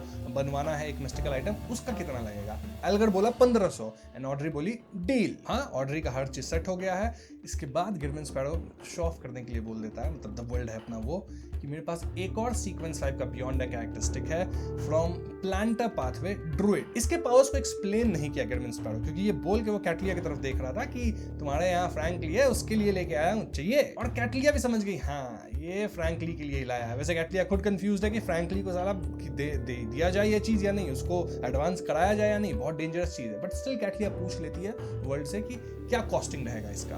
वर्ल्ड बोलता है सेम 8000 पाउंड्स, लेकिन अगर तुम पैसे गोल्ड कॉइन्स में दोगी तो थोड़ा डिस्काउंट में तुम्हें दूंगा। कैटलिया कहती है डील, मेरे को एक हफ्ता दो, मैं गोल्ड कॉइन्स में ही कोशिश करूंगी पैसे देने का। हाँ, गिरमिन स्पैरो अपना 3 जो बियॉन्ड द कैरेक्टरिस्टिक कलेक्ट किया था, तीनों को ठिकाने लगा चुका है ऑलमोस्ट, मतलब ठिकाने नहीं लगाया, तीनों का क्या क्या होना है ये डिसीजन हो चुका है। वैसे भी काफी अच्छा खासे कमा रहा है इससे, है कि नहीं। अब ऑड्री कहती है कि उसे चाहिए fruits of illusory chyme tree. Last gathering में वो बोली थी एल्गर की तरफ देखती है क्योंकि एल्गर ही लाने वाला था। एल्गर वाज लाइक ऑब्टेन कर चुका हूं मैं, ठीक है, आप पैसे दे देना ट्रांसफर कर दूंगा। और इससे ऑड्री के पास हिप्नोटिस्ट पोशन बनाने का सारा माल आ चुका है, बस अब उसको अपना जो सीक्वेंस 7 साइकियाट्रिस्ट पोशन है उसको डाइजेस्ट कर लेना है किसी तरह एंड शी कैन एडवांस। तो अब ऑड्री को थोड़ा अच्छा फील हो रहा है कि नहीं, मैं पीछे नहीं रह गई हूं टैरो क्लब के अंदर, मैं भी अब सीक्वेंस 6 पे जल्दी ही पहुंचने वाली हूं। नाउ कैटलिया कहती है कि मुझे चाहिए था मिथिकल क्रीचर का सिंगल ड्रॉप ऑफ ब्लड, तो इसका कोई अपडेट है? वर्ल्ड वाज लाइक अपडेट है, मैं तुम्हें लाके दे सकता हूं, लेकिन जो मिथिकल क्रीचर है जिससे मैं बात किया वो पूछ रहा था कि बदले में तुम क्या प्रोवाइड कर सकती हो। तो कैटलिया कहती है कि मैं दो में से एक चीज प्रोवाइड कर सकती हूँ। पहली चीज है कि मैं व्हील ऑफ फॉर्चून पे उस मिथिकल क्रीचर को एक बार नजर मारने का मौका दूंगी। देन कैटलिया ऐड करती है कि मुझे पता है कि तुम जानते हो कि एम्पर रोजेल ने जो कार्ड ऑफ ब्लास्फेमी बनाया है उसका क्या मतलब होता है, और दूसरा ये है कि वीक स्टेज में थोड़ी स्ट्रेंथ वापस पाने का एक तरीका भी वो प्रोवाइड कर सकती है। तो हाँ, मिथिकल क्रीचर है ये, इन दो में से कोई एक चीज चूज कर सकता है और बदले में अगर वो मतलब उसको ओके है तो वो 1 ड्रॉप ऑफ ब्लड देगा। मतलब क्या ऐसा पेमेंट से वो एंजल जो है, जो मिथिकल क्रीचर है, वो इससे सेटिस्फाइड है कि नहीं? ऑफ कोर्स वर्ल्ड ये विल ऑफ सेप्टिन से पूछने वाला है। अब वर्ल्ड कहता है कि देखो मैं पूछ तो लूंगा अपना जो मेरा मिथिकल क्रीचर या जो एंजल है उससे, विल ऑफ सेप्टिन की बात हो रही है, बट वर्ल्ड कहता है कि इस ट्रांजैक्शन से मुझे भी कुछ चाहिए और मुझे ये चाहिए कि मैं क्वीन मिस्टिक से मिलना चाहता हूँ। डोंट वरी, कोई मेरा इल इंटेंशन नहीं है, मेरे को एक्चुअली उनसे कुछ हेल्प चाहिए। इस पे कैटलिया वाज लाइक ठीक है मैं ट्राई करूंगी आफ्टर द ट्रांजैक्शन, लेकिन मैं गारंटी नहीं कर सकती कि मैं तुमको मिलवा ही दूं उनसे। World was like okay done, चलो इस डील को आगे हम लोग बढ़ाते हैं फ्यूचर में। एनीवेज कैटलिया यहाँ आगे ऐड करती है कि कुछ न्यूज आया है regarding the modern pathway mystical item जो कि वर्ल्ड को चाहिए था। जब कैटलिया बोल रही थी तो वो मिस्टर फूल की हेल्प मांगती है, मतलब एक ऐसे आइटम को कॉन्जोर करने के लिए जिसे ट्वीजर, मतलब ट्वीजर कहा नहीं जाता, वो ट्वीजर जैसा दिखता है, यही आइटम की वो बात कर रही है। ये ट्वीजर ग्रेस व्हाइट कलर का था, जैसे 2 फिंगर बोन से बना हो। इसके अलावा देखने में काफी सिंपल और ऑर्डिनरी लग रहा था। कैटलिया इंट्रोड्यूस करते हुए बोलती है कि इसका नाम है ब्रोकन फिंगर। ये तुम्हारे रिस्ट ऑफ फिंगर की स्टेबिलिटी और एजिलिटी को एनहांस करता है, जिससे तुम इजीली किसी टारगेट के पॉकेट से आइटम चुरा सकते हो बिना पकड़े गए। लेकिन इसका नेगेटिव इफेक्ट है क्लिप्टोमेनिया जब तुम इसे पहनते हो। इसका प्राइस 500 पाउंड्स है। अब जिन्हें क्लिप्टोमेनिया नहीं पता उन्हें मैं बता देता हूं कि ये एक अनकंट्रोलेबल अर्ज हो जाती है आपके अंदर कि चीजें चुरा ले, मतलब चाहिए नहीं, आपको चुराने की जरूरत नहीं है, लेकिन एक अर्ज हो जाता है कि नहीं चुरा ही लेते हैं, जो देख रहे हैं चुरा ले। ये सुन के वर्ल्ड कहता है लेट्स क्लोज द डील। तो हाँ, ये भी डील हो गया, क्योंकि वर्ल्ड को चाहिए एक मतलब उस मोरोडा पाथवे का एक आइटम जिसकी मदद से वो सीवर में जाके खोज सके कि एग्जैक्टली वहां क्या चल रहा है, राइट? क्योंकि बिना उस पाथवे के आइटम के उस चीज को डिस्कवर किया ही नहीं जा सकता। अब ये सब डील चली रही है तो फोर्स भी पीछे बोलती है कि मुझे एक एंशिएंट रैट से रिलेटेड कर्स आइटम चाहिए, साथ ही उसकी रेमिनेंट स्पिरिचुअलिटी भी, अगर किसी को मिले तो मुझे बताना। सब बोलते हैं ओके। इसके बाद एमलिन पूछा लिटिल सन से कि सिटी ऑफ सिल्वर में तुम्हारे पास बियॉन्ड अ कैरेक्टरिस्टिक है ऐसा जो कि सीक्वेंस 5 ऑफ आर्टिफिशियल वैम्पायर से करस्पॉन्ड कर सके। अब सिटी ऑफ सिल्वर में तो सब है, तो हाँ, डायरेक्ट कहता है अपना लिटिल सन की यस मेरे पास है, लेकिन क्या आप चाहते हो कि आप पस से कवर्ड हो जाओ? क्योंकि वहां जो मेरे को बियॉन्ड अ कैरेक्टरिस्टिक मिलेगा वो सिटी ऑफ सिल्वर के जो वैम्पायर्स हैं, आर्टिफिशियल वैम्पायर्स, उनका ही मिलेगा, राइट? और वो लोग मतलब ठीक नहीं है, काफी लोग में जो ना सीरियस लेवल का मेंटल करप्शन है, तभी उनके ऊपर पूरा पस भरा रहता है। और पोशन फॉर्मूला के बिना हमारी सिटी ऑफ सिल्वर इतनी मेहनत करके ऐसे प्रॉब्लम्स को क्लीन करने में एफर्ट वेस्ट नहीं करेगी। तो एमलिन वाज लाइक रहने दे यार, मैं सुंदर सा बंदा, मेरे को ऐसा नहीं होना, मेंटल करप्शन नहीं चाहिए मेरे को, रहने दे, मैं सोचेगा इस पे, मैं एडवाइस लेगा अपने सीनियर से, तब मैं तेरे को बताएगा। तो हाँ, ट्रांजैक्शन सेगमेंट खत्म और अब शुरू होता है फ्री एक्सचेंज का सेगमेंट। ऑड्री ने सीधा गिरमिन स्पैरो की तरफ देखा और थोड़ी हेजिटेशन के साथ बोली कि मैं ये जानना चाहती हूँ कि ये मेंटर ऑफ डिसऑर्डर कैरेक्टरिस्टिक कहां से आया। अगर इसमें कोई सीक्रेट इन्वॉल्व है तो आप आंसर नहीं भी कर सकते हैं, बट बता सकते हैं तो बता दीजिए। गिरमिन स्पैरो ने सीधा जवाब दिया कि ये एक कर्ली हेयर्ड बबून से आया है। ऑड्री ने और कुछ नहीं पूछा और बोली कि क्या तुम्हें याद है कि मैं एक जगह गई थी जहां लोग ड्रैगन्स को वर्शिप करते थे जब मैं माइंड ड्रैगन की ट्रेसेस ढूंढ रही थी? कैटलिया ने तुरंत रिप्लाई किया कि हाँ, लेकिन तुमने डिस्कवर किया था कि वो माइंड ड्रैगन एक्चुअली वहां के लोगों के कलेक्टिव सबकॉन्शियस में रहता है और अपनी सेफ्टी के लिए तुम वहां से निकल गई थी, राइट? बॉस ने गेस लगाया कि क्या तुम वापस गई थी, मतलब बोलो नहीं कि तुम गई वापस, डेंजरस प्लेस था। ऑड्री सर हिलाते हुए बोली कि नहीं, मैं काफी पहले ही वहां से निकल चुकी हूँ, लेकिन मैंने रिसेंटली एक रूमर्स सुना है। उसने बताया कि एक आर्कियोलॉजिकल टीम उस एरिया के एक विलेज में गई थी और रात में उनका एक मेंबर अचानक पागल हो गया और उसकी मेंटल इलनेस कॉन्टेजियस लग रही थी। धीरे धीरे बाकी मेंबर्स भी पागल होते गए और या तो एक दूसरे को खत्म कर दिए या खुद को। आखिर में एक भी मेंबर जिंदा नहीं बचा। एल्गर कुछ बोल नहीं नहीं वाला था कि कैटलिया ने कहा कि ये क्लियरली माइंड ड्रैगन के ट्रेट से मैच करता है। ऑड्री ने कहा कि मुझे इस बात पे डाउट नहीं है, बस क्यूरियोसिटी है कि क्या माइंड ड्रैगन अब भी उस रीजन में है। एल्गर और कैटलिया ने एक साथ मना कर दिया। इसी दौरान लॉन्ग मॉडल टेबल पे बैठे फूल, मतलब अपने क्लाइंट हैं, उनको एक चीज याद आ गई, एंड दैट वाज डीटीज का एंकर। फूल सस्पेक्ट करते हैं कि वहां का जो ड्रैगन है, उसका जो वर्शिप ट्रेडिशन है, वो एक्चुअली में एक एंकर की तरह है जो माइंड ड्रैगन की कंडीशन को स्टेबलाइज करता है। उसने सोचा कि जब तक ये ट्रेडिशन चलता रहेगा, माइंड ड्रैगन को किसी एंकर की टेंशन नहीं थी, और जब वो वहां से चला गया तो वो किसी नए रीजन के कलेक्टिव सबकॉन्शियस में छुप सकता है, बिना रिस्क लिए लोगों के ड्रीम्स में घुसकर फेथ क्रिएट करने की जरूरत के। इस वजह से चर्चेस के पास उसे ट्रैक करने के क्लूज नहीं होंगे, क्योंकि ये उनका स्ट्रॉन्ग डोमेन नहीं है। इवन अगर उनके पास रिलेटेड सील्ड आर्टिफैक्ट्स हो, तो वो सिर्फ इतना कर सकते हैं कि कलेक्टिव सबकॉन्शियस में एंटर करे या माइंड ड्रैगन को फोर्सफुली बाहर निकाल सके। शायद साइकोलॉजी अल्केमिस्ट इसमें कुछ बेटर कर सकते हैं। ये सब सोचते हुए क्लाइंट ने द वर्ल्ड के थ्रू बोला कि ड्रैगन वर्शिप जैसी ट्रेडिशंस माइंड ड्रैगन की कंडीशन को स्टेबलाइज करने में काफी यूजफुल होती है। अब ये मैं बता रहा हूँ कि जब भी आप इन्हीं हाई सीक्वेंस पे जाते हो तो आप बहुत ही ज्यादा मतलब मेंटल करप्शन आपका होने का चांसेस हाई होता है। तो जब आप लोग आपको वर्शिप करते हैं तो वो एक एंकर की तरह काम करता है जो कि आपको स्टेबलाइज रखता है। इस बात को याद रखना, क्योंकि ये अभी 4th बुक में काम नहीं आएगा, 6th 7th बुक में ये चीज बहुत इंपॉर्टेंट है। एनीवेज, वर्ल्ड आगे कहता है कि लोगों को ऐसे पैटर्न जो है वो ऑब्जर्व करने चाहिए, और अगर कहीं सडनली ऐसे ट्रेडिशंस डेवलप होने लगे तो समझ जाना कि माइंड ड्रैगन वहां एक्टिव हो सकता है। क्लाइंट ओरिजिनली ये भी बोलना चाहता था कि शायद माइंड ड्रैगन एक एंजल लेवल का हो सकता है सीक्वेंस 2 के आसपास, लेकिन फिर उसने रियलाइज किया कि ये कंफर्म करना मुश्किल है। ह्यूमंस जब सीक्वेंस 2 पर पहुंचते हैं तो उन्हें अपनी सैनिटी मेंटेन करने के लिए फेथ का एंकर चाहिए होता है, जैसा मैंने आपको बताया। लेकिन ये एक रियल ड्रैगन है, एक एंशिएंट बियॉन्ड क्रीचर जिसमें इनहेरिटेड मैडनेस होती है। हर जनरेशन में ये थोड़ी क्लीन और वीक होती है, लेकिन फिर भी ह्यूमंस के कंपैरिजन में ये ज्यादा इजीली कंट्रोल लूज कर सकता है। बेसिकली इट्स क्वाइट पॉसिबल कि ये सिर्फ सीक्वेंस 3 या सीक्वेंस 4 का हो जिसे अपनी सैनिटी के लिए एंकर की जरूरत पड़ती हो। ऑड्री ने थोड़ा कंफ्यूज होकर पूछा कि क्या ये फोक ट्रेडिशन सच में ड्रैगन की कंडीशन स्टेबलाइज करता है। द वर्ल्ड ने सिर्फ सिंपल सा हाँ बोला, बिना डिटेल में गए। ऑड्री ने सबकॉन्शियसली अपना सिर घुमाया और टेबल के दूसरे एंड पे बैठे मिस्टर फूल की तरफ देखा, सोचते हुए कि क्या उसे डायरेक्टली उनसे पूछना चाहिए और उसका प्राइस क्या पे कर सकती है अगर पूछती है तो। ये देखकर फुल क्लाइंट ने हल्का सा मुस्कुराकर पूछा कि तुम्हें क्या लगता है अलग अलग डीटीज अपनी फेथ स्प्रेड क्यों करते हैं। ऑड्री के दिमाग में पहले एक स्टैंडर्ड आंसर आया कि गॉड दुनिया से प्यार करता है, लेकिन तुरंत ही उसने एल्गर, कैटलिया और बाकी सब ने एक दूसरे का मतलब मुंह देखा और जवाब सोचा कि नहीं, मतलब प्यार नहीं करता, वो अपनी कंडीशन को स्टेबलाइज करने के लिए अपना फेथ का प्रचार करते हैं। लोग जितना प्रे करेंगे उनकी कंडीशन उतनी स्टेबलाइज होती जाती है, एंकर की तरह काम करती है। समझो इस बात को। ये सुनते ही फोर्स बिल्कुल शॉक्ड रह गई। उसे लगा उसका दिमाग काम ही नहीं कर रहा, क्योंकि वो चाहे जितना भी क्रिएटिव हो ऐसा कॉन्सेप्ट कभी इमेजिन नहीं कर सकती थी। कैटलिया ने क्वाइटली अपने ग्लासेस को एडजस्ट किए और सोचा कि हो सकता है ये सिर्फ एक रीजन हो, या शायद mister Fool indirectly lord of storm की अथॉरिटी को चैलेंज कर रहे हैं। ये सब शायद गॉडहुड से रिलेटेड है और इस बारे में उसे फ्यूचर में अपनी क्वीन से डिस्कस करना चाहिए, क्वीन मिस्टिक से। आज जिसने पहले ही कुछ ऐसा देखा था अब डरा हुआ नहीं था, क्योंकि वो प्रिमिटिव आइलैंड पे बहुत गंदी गंदी चीजें देख के आया, बहुत कुछ नॉलेज मिला है। बल्कि वो सीरियसली ये सोच रहा था कि फेथ जो है वो कैसे एक डेमी गॉड या क्रीचर की कंडीशन को स्टेबलाइज करता है। बाकी मेंबर्स इंक्लूडिंग डेरिक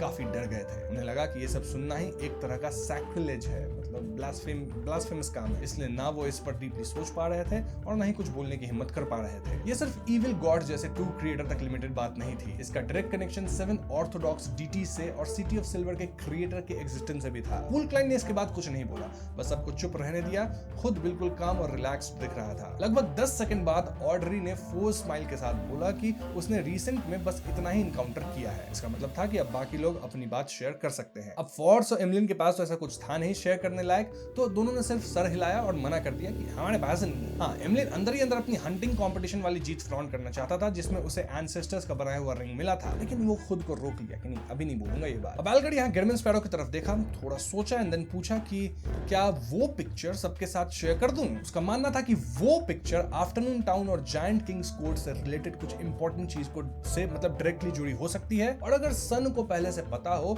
तो वो फ्यूचर एक्सप्लोरेशन में बेटर प्रिपेयर हो सकता है और डेंजर अवॉइड कर सकता है। इसीलिए एल्गर डिसाइड्स कि ठीक है, जो भी हम लोग वहां फोटो देखे थे उसको शेयर करना ही बेटर रहेगा, यहाँ सबके साथ सबका दिमाग ग्लो होने वाला है। क्लाइंट ने भी सेम सोचा और द वर्ल्ड के थ्रू बोला कि मुझे कोई प्रॉब्लम नहीं है। ऑड्री क्यूरियस हो गई, सोचने लगी कि ये कौन सी पिक्चर है जो इतनी इंपॉर्टेंट है। अरे ऑड्री मैम, पता चलेगा, अभी धैर्य रखो। तो सबकी नजरें एल्गर पे टिक गई है जब उसने मिस्टर फूल की परमिशन लेकर वो इमेज कॉन्ज्योर की, सिटी ऑफ सिल्वर के क्रिएटर को किंग्स ऑफ एंजल्स खाते हुए। याद है ना वो जो थे मेन क्रिएटर, उनको सब एंजल्स वगैरह खा रहे थे। खतरनाक सीन था, जो कि मेरा लास्ट वीडियो का थंबनेल भी था, ठीक है। तो हाँ, वो सीन इतना ब्लडी डार्क और टेरिफाइंग था कि टैरो क्लब के सारे मेंबर्स एकदम शॉक में आ जाते हैं। इवन कैटलिया जैसे नॉलेजेबल पर्सन भी कुछ देर के लिए सोच ही नहीं पाई कि ये क्या देख लिया हमने। एमिलिन पूरी तरह स्टंड था, उसे समझ ही नहीं आ रहा था कि ये लोग कौन है और क्या खा रहे हैं। तू तो बेवकूफ है, तेरे को समझ भी नहीं आएगा। उसने सोचा कि इतना ब्रूटल तो सैंग्विन भी फोर्थ एपॉक के बाद नहीं करते, वो सिर्फ ब्लड पीते हैं, ऐसे नहीं खाते। उसने विक्टिम को पहचान लिया था रेस्प्लेंडेंट क्रॉस की वजह से। शायद ये सिटी ऑफ सिल्वर का क्रिएटर, जिसे ओरिजिनल क्रिएटर कहते हैं, ट्रू क्रिएटर नहीं, वो गंदा वाला ट्रू क्रिएटर नहीं, ओरिजिनल क्रिएटर, पहला क्रिएटर, वो शायद एंशिएंट सन गॉड ही था। ऑड्री बिल्कुल डम स्टक हो गई। उसने रिकॉग्नाइज किया कि ये figures eternal blazing sun, lord of storms, God of knowledge and wisdom के लग रहे थे, जिन्हें मिस्टर वर्ल्ड ने पहले मेंशन किया था। उसे लगा कि शायद किसी ने ऑर्थोडॉक्स डीटीज की इमेज को डिस्टॉर्ट या ब्लास्फेम किया है। फॉर्स डर के मारे कांप रही थी, लेकिन उसे उस डार्क और इविल पेंटिंग में एक अजीब सी आर्टिस्टिक ब्यूटी भी दिखी। वाह भाई, इनका एक अलग चल रहा है। उसने अपने माइंड में इसका नाम तक रख दिया, द लास्ट सपर। वाह क्या नाम रखा है, बहुत सुंदर। कैटलिया ने पहले कभी ये स्टैचूज नहीं देखे थे, लेकिन उसने तुरंत गेस किया और पूछा कि क्या ये किंग ऑफ एंजल्स हैं। एल्गर ने बिना डाउट के हाँ कहा, लेकिन उसे ये नहीं पता कि क्रिएटर के अंदर जो डार्क इन्फेंट है वो क्या है। उसने डेरिक की तरफ देखा और नोटिस किया कि उसकी आंखें ब्लैंक सी हो गई थी। डेरिक के अंदर सिर्फ डिस्पेयर और मिजरी भर गई थी। उसने रिकॉग्नाइज कर लिया था कि जो खाया जा रहा है वो उनका ओरिजिनल क्रिएटर है, जिसे सिटी ऑफ सिल्वर अब तक वर्शिप करती है। और जो तीन उसे खा रहे हैं वो eternal blazing sun, lord of storms और god of knowledge and wisdom है। इससे डेरिक को 4 सेकंड लैंड ऑफ गॉड्स वाली बात याद आ गई। उनके टोम्स में लिखा था कि गॉड ने किसी वजह से उनकी लैंड छोड़ दी, और अगर वो लोग दिल से रिपेंट करें और फॉरगिवनेस मांगे तो एक दिन गॉड वापस आएंगे और दुनिया को फिर से रोशनी से भर देंगे, राइट। लेकिन अब डेरिक को लग रहा है कि ये सब गलत है। चाहे जितना रिपेंट कर लो, सिटी ऑफ सिल्वर को कोई नहीं बचा सकता, क्योंकि उनका गॉड तो खत्म हो चुका है, खाया जा चुका है और कभी वापस नहीं आएगा। इसका मतलब उनकी सारी होप सिर्फ एक इल्यूजन थी। काफी देर के साइलेंस के बाद ऑड्री ने खुद को कन्विंस करते हुए बोला कि शायद ये बस एक डिस्टॉर्टेड वर्जन है उस लेजेंड का जिसमें कहा जाता है कि ये तीन गॉड क्रिएटर के सोल से बॉर्न हुए थे। कैटलिया और एमिलिन के एक्सप्रेशंस तुरंत चेंज हो गए। उन्हें समझ आ गया था कि ये कितना बड़ा और अलार्मिंग मैटर है। एल्गर ने बोला कि हो सकता है, लेकिन फिर भी उस इन्फेंट को एक्सप्लेन करना पॉसिबल नहीं है। उसने चुपके से मिस्टर फूल की तरफ देखा, लेकिन वो बस साइलेंटली सब देख रहे थे। कुछ बोलने का कोई इंटेंशन नहीं था। वैसे मैंने आपको पिछली वीडियो में हिंट दे दिया था कि वो छोटा सा इन्फेंट कौन है, गंदा सा वो आदमी, ठीक है, बताना कमेंट्स में कौन है। ऑड्री भी चुप हो गई और बाकी सब मेंबर्स भी चुप थे, और ये साइलेंस तब तक चलता रहा जब तक एल्गर ने पिक्चर हटा ना दी और वो डेरिक से पूछा कि क्या उसने अपने फॉर्मर चीफ के मौसलम वाला मैटर इन्वेस्टिगेट किया है। तो भैया डेरिक बोल देता है, नहीं, मुझे तो लगातार पेट्रोल मिशंस पे असाइन किया जा रहा है, इसलिए मुझे इन्वेस्टिगेट करने का मौका ही नहीं मिला। ये सुन के एल्गर कहता है कि भैया तुम्हें मौका नहीं मिला, कम से कम अपने दोस्तों की मदद ले लो यार। एंड दोस्तों ये बात सुन के डेरिक थोड़ा सा शर्माता नहीं है, एम्बैरस होता है और कहता है मेरे कोई दोस्त ही नहीं है। अरे अब ये सुन के थोड़ा सा टैरो क्लब मीटिंग में शांति छा जाती है कि बंदे के दोस्त ही नहीं है। फिर थोड़ी देर बाद एल्गर कहता है कि भैया तुम थोड़े दोस्त बनाओ, क्योंकि तुम अकेले ही सिटी ऑफ सिल्वर को थोड़ी बचाओगे, दोस्तों की मदद पड़ेगी, सैक्रिफाइसेस होंगे, सब कुछ तुम अकेले थोड़ी कर पाओगे, तो दोस्ती बनाओ, थोड़ा सा मतलब लोगों से बातचीत करो यार। हाँ, इस बात के बाद वर्ल्ड जो था वो पूछता है ऑड्री से कि क्या वो मेंटल इलनेस को ठीक कर सकती है। एंड ये बात सुनते सब लोग गिरमिन स्पैरो यानी वर्ल्ड की तरफ देखते हैं कि हाँ बहुत लोगों को मारता फिरता है, हो गया ना मेंटली करप्ट। एंड ऑड्री बोलती है कि हाँ मैं मेंटल इलनेस ठीक कर सकती हूँ, स्पेक्टेटर पाथवे से हूँ, साइकियाट्रिस्ट हूँ, तो आपके फ्रेंड को चाहिए क्या ट्रीटमेंट। गिरमिन स्पैरो कहता है फ्रेंड को नहीं चाहिए, मुझे चाहिए ट्रीटमेंट। इस पे ऑड्री वाज लाइक आप अभी तो ठीक ही दिख रहे हो, आपको ट्रीटमेंट की जरूरत क्या है। तो अपना गिरमिन स्पैरो कहता है कि पहले एक प्रॉब्लम थी उसको मैं फिक्स कर चुका हूँ, लेकिन मैं पहले से रिजर्वेशन कर रहा हूँ, क्योंकि जैसे कांड में करता हूँ ना, मेरी मेंटल प्रॉब्लम तो आनी ही है फ्यूचर में, तो मैं पहले से ही तुम्हारे साथ रिजर्वेशन लगा रहा हूँ कि अगर इन केस फ्यूचर में प्रॉब्लम आती है तो भैया हेल्प कर देना। इस पे ऑड्री कहती है ठीक है, अगर मेरे ट्रीट करने लायक कुछ होगा तो I will certainly help you. इसके बाद गिरमिन स्पैरो कैटलिया से पूछता है कि क्या तुम क्रेट ऑफ एक्सप्लोजिव्स मुझे प्रोवाइड कर सकती हो फटने के लिए। कैटलिया बोलती है कब चाहिए, तो अपना गिरमिन स्पैरो कह देता है, मतलब द वर्ल्ड है वो कह देता है कि जब ब्रोकन फिंगर भेजोगी तो साथ में ये भी भेज देना, और हाँ कॉस्ट भी बता देना कितने पैसे लगेंगे। कैटलिया वाज लाइक फ्री भी समझो, अब ब्रोकन फिंगर खरीद रहे हो ना, इसके साथ फ्री में तुम्हें मैं एक पैक ऑफ एक्सप्लोजिव्स दे दूंगी। इस पॉइंट पे जो गिरमिन स्पैरो अपना वर्ल्ड है वो कहता है कि देखो जो फोटो अभी यहाँ कंजोर करके सबको दिखाया गया था उसको कभी याद मत करना रियल वर्ल्ड में, एंड याद करने की कोशिश मत करना, भूल जाओ उसको। और इसी पॉइंट पे दोस्तों आज की टैरो क्लब मीटिंग खत्म हो जाती है। तो टैरो क्लब मीटिंग के बाद कैटलिया सबसे पहले जाती है फ्रैंक ली के पास। फ्रैंक ली वही काम कर रहा है, मशरूम बिशप का जो सेल है वो होता है ना, मतलब मसल का टिश्यू का वो सेल, वीट लाइट इन सबको क्रॉस ब्रीडिंग कर रहा है ताकि मशरूम सेल्स पे फ्लैश पे खा के बिना सनलाइट के भी रह सके। वही सब उसकी जो गंदी एक्सपेरिमेंट चलती रहती है वो चल रही है। तो कैटलिया उसे पूछती है कि एक्सपेरिमेंट से कुछ अचीव कर पाए। बोलता है अभी तो नहीं, लेकिन रिजल्ट के मैं करीब हूँ, पहुंच जाऊंगा जल्द ही, ठीक है। अब कैटलिया उसे कहती है कि देखो मेरे को ड्रोइड का जो है ना बियॉन्ड कैरेक्टरिस्टिक मिल गया है सीक्वेंस 5 का, चाहिए। फ्रैंकली हो जाता है, खुश, कहता है वाह वाह वाह, क्योंकि मैं जो एक्सपेरिमेंट्स करता हूँ उसको मेरी एबिलिटीज ही रोक के रखी है। अगर मैं एबिलिटी में ज्यादा तेज हो गया ना, एडवांस कर गया, तो मेरे एक्सपेरिमेंट्स और भी अच्छे हो जाएंगे। एंड इसी बात का तो सबको डर है, कैटलिया को डर है, गिडमैन स्पैरो को डर है कि ये ऐसे एक्सपेरिमेंट कर देगा कि एक दिन प्लांट्स जो है ह्यूमंस को खा के खत्म कर देंगे। और जो भी हो, अपनी कैटलिया जो है वो पक्का फ्रैंकली को मतलब दे देगी ड्रूइड का बियॉन्ड कैरेक्टरिस्टिक, एक बार उसको द वर्ल्ड से वो चीज मिल जाए। वहीं क्लाइन का प्लान है कि वो सीवर्स को इन्वेस्टिगेट करेगा, लेकिन स्पिरिट फॉर्म में। याद है हीरो बैंडिट करके करता था, तो उस तरह के फॉर्म में जाके सीवर्स को वो कहीं ना कहीं इन्वेस्टिगेट करेगा। लेकिन अब क्लाइन के पास 2 ब्लास्फेमी कार्ड है, तो कौन सा यूज करे? कपड़े बदलने जैसा ये हो गया, ठीक है। ये कार्ड लगाऊं या ये लगाऊं, किसमें मैं ज्यादा हीरो दिखूंगा? बट देन क्लाइन सोचता है कि बैकलैंड एक ऐसी जगह है जहां चर्च ऑफ स्टॉर्म्स काफी पावरफुल है, और ये डर भी था कि कहीं हाई सीक्वेंस वाले अग्रेसिव लोग अट्रैक्ट ना हो जाए लॉ ऑफ बियॉन्डर का जो कैरेक्टरिस्टिक होता है अट्रैक्शन का, उससे। तो इसलिए क्लाइन आखिर में जो है ना ब्लैक एम्परर कार्ड ही चूज करता है कि नहीं, यही पहन के चलेंगे। इस कार्ड ऑफ ब्लास्फेमी के अलावा उसने क्रीपिंग हंगर, अजिक का कॉपर विसल, सेनोर का गोल्ड कॉइन और ब्रोकन फिंगर भी साथ लिया, जो मोरडर पाथवे का मिस्टिकल आइटम था, जो कैटलिया ने उसे 3 घंटे पहले दे दिया था। इस सब के साथ उसने कुछ नॉर्मल एक्सप्लोजिव भी कैरी किए। इसी मिशन के लिए एक्सप्लोजिव चाहिए था। क्या काम होगा वो मैं अभी बताता हूँ, भी कुछ बहुत इंटरेस्टिंग होगा। तो सबसे पहले क्लाइन सेनोर को आगे भेजा, क्योंकि ऑफ कोर्स वही सबसे अच्छा तरीका है, एंड उसके ही हाथ में ब्रोकन फिंगर भी पहना दिया ताकि नेगेटिव इफेक्ट क्लाइन पे ना आए। और ये लोग केव तक पहुंचे जो कि सीवर्स के अंदर था। डिस्कवर ये लोग पहले किए थे, याद है ना। पहले के कंपैरिजन में ऑयल स्किन में लपेटे हुए टूल्स जैसे कि शवल्स वगैरह जो थे वो अपनी जगह चेंज कर चुके थे। राइट साइड का जो हिडन पैसेज था वो थोड़ा और गहरा गया था। ये क्लियरली दिखाता है कि हेजल का मेन फोकस वही था। इसके बाद क्लाइन खुद फोर्ट में इंटर नहीं हुआ, वो सीवर के वॉल के पास रहा बिना उसे टच किए, और उसका बैक टारगेट एरिया की तरफ था। उसने अपने मैरिनेट को कंट्रोल करके उसे राइट वाले पैसेज में आगे भेजा। कुछ ही देर में सेनोर उस पैसेज के एंड तक पहुंच गया। इसी मोमेंट पे क्लाइन को फील हुआ कि उसके मैरिनेट के हाथ में जो ग्रेस व्हाइट ट्वीजर था वो हल्का सा वाइब्रेट कर रहा था, जैसे किसी अननोन चीज की तरफ अट्रैक्ट हो रहा हो। और ये अननोन चीज ज्यादा दूर थी नहीं, वो अननोन आइटम एक काम ओशन की तरह डीप और प्रोफाउंड फील दे रहा था, जिससे उसकी एग्जैक्ट स्टेट समझना मुश्किल था। क्लाइन ने तुरंत कंक्लूड किया कि एक ऐसा बियॉन्ड कैरेक्टरिस्टिक है जो जिंदा फील होता है, ऑलमोस्ट स्पिरिट के क्लोज। ये समझते ही उसने सेनोर को मिरर लीप यूज करके तुरंत वापस भेज दिया, एक हाफ न्यूट्रल हाफ आर्टिफिशियल केव में, जहां एक शवल रखा था जो रस्ट नहीं हुआ था। उसने और नीचे जाने का रिस्क नहीं लिया। फिर सेनोर दोबारा अपीयर हुआ। उसने अपने बॉडी के अंदर से 5 नॉर्मल एक्सप्लोसिव स्टिक्स निकाले और अलग अलग जगह पर सेट कर दिए। देखो, हर एक जो रैट होता है वो डेमोलिशन एक्सपर्ट तो होता ही है। ये सब करने के बाद सेनोर की बॉडी फेड होने लगी और वो क्लाइन के हाथ में रखे गोल्ड कॉइन की सरफेस में वापस अपीयर हो गया, मतलब कॉइन में चला गया। तो क्लाइन अब सोच रहा है इस जगह को उड़ा ही देंगे, मतलब बूम करने का समय आ गया है। एंड आइडिया वाज कि हेजल का जो भी यहाँ काम वो कर रही है, जिसके लिए भी कर रही है, ये वर्क को ही डिस्ट्रॉय कर देते हैं, और जो बूम होगा ना उससे नाइट हॉक्स या ऑफिशियल बियॉन्डर्स यहाँ आ ही जाएंगे। वो लोग समझ जाएंगे क्या यहाँ हो रहा है, मामला वो लोग खुद ठीक करके निकल जाएंगे। क्लाइन को ज्यादा दिमाग लगाने की जरूरत नहीं है। तो हाँ, सब कुछ लग गया है, बॉम्ब वाला स्टिक सब, तो करना क्या, बस स्नैप करना है, इग्नाइट करना है, तो कर दिया जाए, राइट। तो क्लाइन जैसे ही स्नैप करने गया, कुछ तो उसके दिमाग में थॉट आया, अचानक से वो स्नैप करना भूल गया, ठीक है। एंड मतलब सोचा ठीक है, जो हो गया, अपना समनिंग एंड किया, वापस ग्रे फॉग के ऊपर चला गया। एंड देन ग्रे फॉग के ऊपर क्लाइन को होश आता है कि एक मिनट, मैं गया था बॉम्ब उड़ाने ना, तो बॉम्ब मैंने उड़ाया क्यों नहीं, और मैं समनिंग एंड करके ग्रे फॉग के ऊपर भी आ चुका हूं। तो क्लाइन को समझ ही नहीं आ रहा है कि मैं गया था एक्सप्लोजिव में आग लगाने, स्नैप करना था, मैंने किया क्यों नहीं। एक मिनट, क्या कोई क्लाइन के थॉट को ही चुरा लिया? मतलब क्लाइन सोच रहा था कि मैं स्नैप करके जलाऊंगा एक्सप्लोजिव, कोई इस थॉट को ही चुरा लिया, क्लाइन को याद ही नहीं रहा और क्लाइन इस चीज को भूल गया।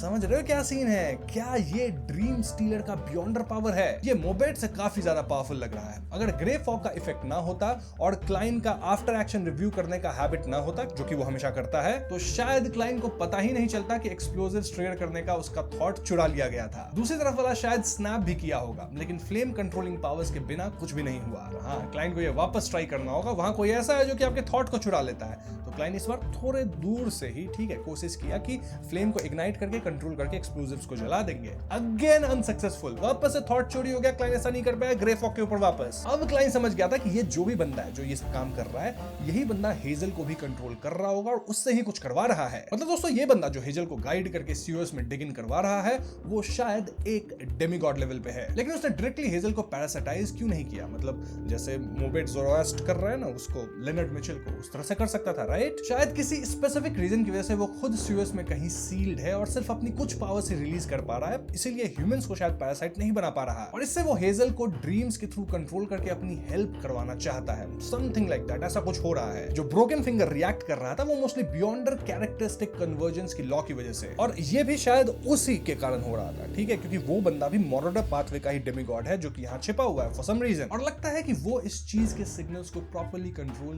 नहीं कर पा रहा। जो भी हो, एक बात क्लियर है कि बंदे की जो पावर है वो सीओएस तक लिमिटेड नहीं है। अच्छा हुआ क्लाइन समनिंग करके वहां गया था, डोएन डांटिस बन के नहीं गया था, वरना उसका राज खुल जाता, ठीक है।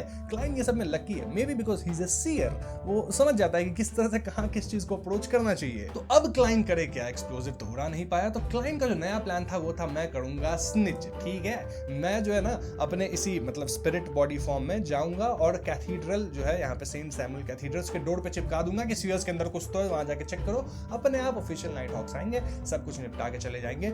अब मैं इसमें दखलंदाजी नहीं कर रहा क्योंकि भैया यहाँ सेंट्स वगैरह इन्वॉल्व है, हो सकता है, राइट, क्योंकि डेमीगॉड होगा। अब क्लाइन ये सब सोच ही रहा है, तभी उसे धमाके की आवाज आती है, जोड़ का ट्रेम्बल हो गया एंड क्लाइन वाज सरप्राइज्ड क्योंकि वो तो नहीं किया इग्नाइट, वो तो धमाका नहीं करवाया, फिर ये धमाका अपने आप हो कैसे गया? मतलब कोई और धमाका करवाने की कोशिश करता तो ये जो डेमीगॉड बैठा है वहां, वो तो उसकी सोच को ही स्टील कर लेता ना, तो फिर ये धमाका हुआ कैसे? क्या यहाँ कोई और डेमीगॉड आया जो कि ऐसा करवाया? नहीं, ये कुछ ज्यादा ही कोइंसिडेंस हो जाएगा। एक दूसरी पॉसिबिलिटी है जो कि हो सकती है, शायद ये धमाका जो है ना, वही डेमीगॉड जो कि क्लाइन की सोच को चुरा रहा था, वही जो कि मॉरोडर पाथवे का डेमीगॉड है, वो खुद ही करवाया है। उसने पहले भी बार बार क्लाइन के थॉट्स को चुरा लिए थे, राइट, जिससे क्लाइन फ्लेम कंट्रोलिंग यूज नहीं कर पाया। शायद वो सिर्फ टाइम बाई कर रहा था ताकि एस्केप कर सके, और अब तक जब काम हो गया तो उसने खुद ही एक्सप्लोजिव्स को ट्रिगर करके सारे एविडेंस को वहां पे डिस्ट्रॉय कर दिया। ये लॉजिक के हिसाब से सही लगता है क्योंकि उसे पता होगा कि अगर कोई पावरफुल बीइंग जिसका ओरिजिन ट्रेस नहीं हो सकता वो सीरियसली अलार्म रेज करे तो उसे रोकना ऑलमोस्ट इम्पॉसिबल है। इस सिचुएशन में बेस्ट ऑप्शन होता कि अपनी टेल छोड़कर बच निकलना, जैसे छिपकली करती है ना, तो वैसा ही किया है ये बंदा, कहीं ना कहीं खुद उस जगह से निकल गया ताकि हार्म ना हो और फिर खुद ही एक्सप्लोजन को ट्रिगर कर दिया। लेकिन अगर वो एक्चुअली एस्केप कर सकता था तो फिर उसने हेजल को सीक्रेट पैसेज डिग करने के लिए क्यों गाइड किया? ऐसा करना तो उसके लिए खुद ही काफी डेंजरस और हार्मफुल होता। तो आखिर ये डेमीगॉड है कौन? ऐसा लगता है जैसे कि वो डेमीगॉड तो है पक्का, लेकिन वो फॉर सम रीजन पावरलेस है, ठीक है, जैसे ज़ोरोएस्टर के केस में है, कुछ वैसा ही सिचुएशन यहाँ चल रहा है। एग्जैक्टली क्या है वो तो हमें ऑफ कोर्स आगे पता चलेगा, इस वीडियो में नहीं, अगली वीडियो में, क्योंकि इस वीडियो में मैं आपको लेके चलूंगा फॉगी टाउन में। फॉगी टाउन में लेके जाऊंगा, वहीं पे आपको ड्रॉप करूंगा और फिर अगली वीडियो में जानेंगे फॉगी टाउन में क्या होगा, ठीक है, वहां तक हम पहुंचेंगे। एनीवेज वापस वीडियो पे आते हैं। जो धमाका यहाँ हुआ है उससे हेजल भी कहीं ना कहीं सुन लेती है और वो भी उठ जाती है, और हेजल अपने कमरे में देखती है एक ग्रे रैट को, एक चूहा जो कि सीवेज वाटर में कवर्ड था और उसके कमरे में आ गया था। यही चूहा कहीं ये डेमीगॉड तो नहीं, मतलब चूहा को वो डेमीगॉड पजेस करके रखा है, समथिंग लाइक दैट, एंड वो हेजल के साथ कहूट्स में है। वेरी इंटरेस्टिंग, इस बात को ध्यान रखना। दूसरी तरफ एक्सप्लोजन हुआ है तो पुलिस तो आएगी ही, तो पुलिस आई, छानबीन शुरू की, एंड क्लाइन का जो काम था, जो वो सोचा था, वो काइंड ऑफ हो गया। सीओएस में कुछ दिन तक जो है ना इधर उधर कुछ होगा नहीं, और क्योंकि एक अच्छे एरिया में एक्सप्लोजन हो गई है तो पुलिस को भी कुछ बोलना होगा ना ऑडियंस, मतलब लोगों को, कि भाई क्यों हुआ एक्सप्लोजन। तो वो क्या बहाना बनाते हैं पुलिस वाले कि यहाँ गैंग मेंबर्स सीओएस के अंदर फायर आर्म्स को ट्रेड कर रहे थे और एक्सीडेंटली एक एक्सप्लोजन को ट्रिगर कर दिए।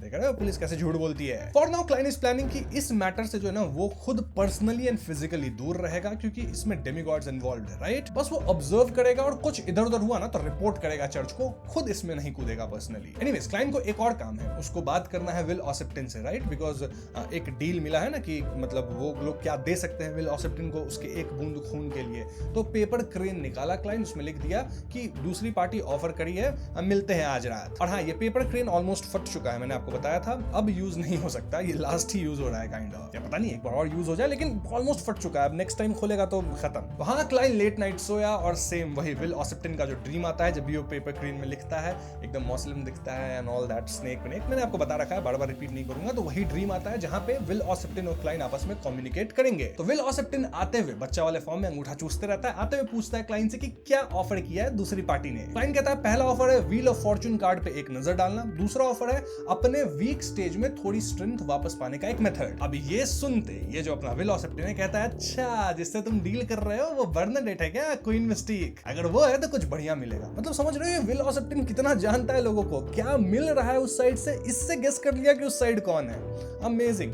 सीक्वेंस 1 ऐसे ही थोड़ी है, धूप में थोड़ी अपने बाल उसने उजले किए सीक्वेंस 1 बनने के लिए, समझ रहे हो कितना इंटेलिजेंट है। अब विल ऑसेप्टिन क्लाइन से ही पूछने लगता है कि तुम्हें क्या लगता है मैं क्या चूज करूंगा। क्लाइन कहता है टू शायद चूज करोगे, एंड विल ऑसेप्टिन हंस के कहता है अच्छा तुम्हें क्या लगता है कि वीक होके फिर पावरफुल होना ये मुझे नहीं आता है, मैं कितनी बार रीबर्थ कर चुका हूँ सीक्वेंस 1 में बैठा हूँ, मुझे ये सब नहीं पता होगा जो मैं 2 चूज करूंगा। क्लाइन वाज लाइक ठीक है ना, क्यों भड़क रहे हो, 2 नहीं चूज करोगे तो 1 चूज कर लो। देन विल ऑसेप्टिन स्माइल करके कहता है नहीं मैं 2 ही चूज करूंगा। मतलब कितना हरामी बंदा है, ठीक है, पहले जो क्लाइन बोला चूज उसको वही करना था, लेकिन उसके लिए क्लाइन को डांट जरूर दिया। एंड विल ऑसेप्टिन का एक्सप्लेनेशन ये है कि मेरे को ऑलरेडी मेथड्स पता है वीक से स्ट्रॉन्ग कैसे होना है ऑल दैट सिचुएशन में, बट एक और नया मेथड जान लूंगा, मतलब एक और नया ट्रम्प कार्ड मेरे हाथ में होगा, इससे कोई प्रॉब्लम थोड़ी है। क्लाइन बोला हाँ बेटा ठीक है जो भी है ठीक है, अब ये बताओ ट्रांजैक्शन होगा कब। And will Auceptin was like ये भी नहीं समझ तुम्हें, आज जब मेरा जन्म होगा तब होगा ट्रांजैक्शन, क्योंकि उसी समय प्लेसेंटल ब्लड मैं दे सकूंगा ना, अभी तो मेरा जन्म भी नहीं हुआ है, एंड मेरा जन्म होगा अर्ली जुलाई के समय पे।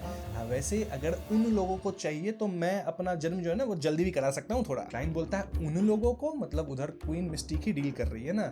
एंड ये जो अपना विल ऑसेप्टिन कहता है नहीं नहीं नहीं क्वीन मिस्टिक ये डील नहीं कर रही, रादर वो किसी और के लिए डील करवा रही है बर्नाडेट, क्योंकि वो इस स्टेज को ऑलरेडी पास कर चुकी है। क्लाइन ये सुन के कंफ्यूज, कौन डील किसको करवा रहा है, किस स्टेज को पास कर चुका है, अबे मुंह से सुपारी निकाल के ढंग से बोल यार। वैसे क्लाइन के मन में एक थॉट जरूर आ गया था कि कैटलिया के लिए कहीं ये डील हो रहा है, मतलब कैटलिया ही डील कर रही है, लेकिन ऐसा लग रहा है क्वीन मिस्टिक के लिए, लेकिन क्वीन मिस्टिक क्या कैटलिया के लिए डील करवा रही है, वेरी कंफ्यूजिंग। तो क्लाइन पूछ ही लेता है भैया विल ऑसेप्टिन से कि आखिर इस खून का काम है क्या, ये मेरे को बता दो मैं समझ जाऊंगा, क्या ये किसी मेन पोशन का इंग्रेडिएंट है। विल ऑसेप्टिन हल्का सा हंसता है और बोलता है कि तुम पागल हो क्या, क्लाइन मोरेटी नहीं क्लाइन मोरेटी नहीं जानता है, जो भी नाम जानता है वो नाम से बोला। And then Will Auceptin was like कि किसी और पाथवे का इंसान अगर फेट पाथवे के मिथिकल क्रीचर के ब्लड को कंज्यूम कर लेगा तो वो सीधा ऊपर जाएगा, समझ रहे हो बात। फिर विल ऑसेप्टिन बताता है कि देखो मिस्ट्री प्रायर जो पाथवे होता है ना, उसमें जब आप सीक्वेंस 5 से सीक्वेंस 4 पे एडवांस करते हो तो उस समय एक रिचुअल करना होता है, उस रिचुअल के तहत एक ड्रॉप मिस्टिकल क्रीचर के ब्लड को कंप्लीटली एनालाइज करना पड़ता है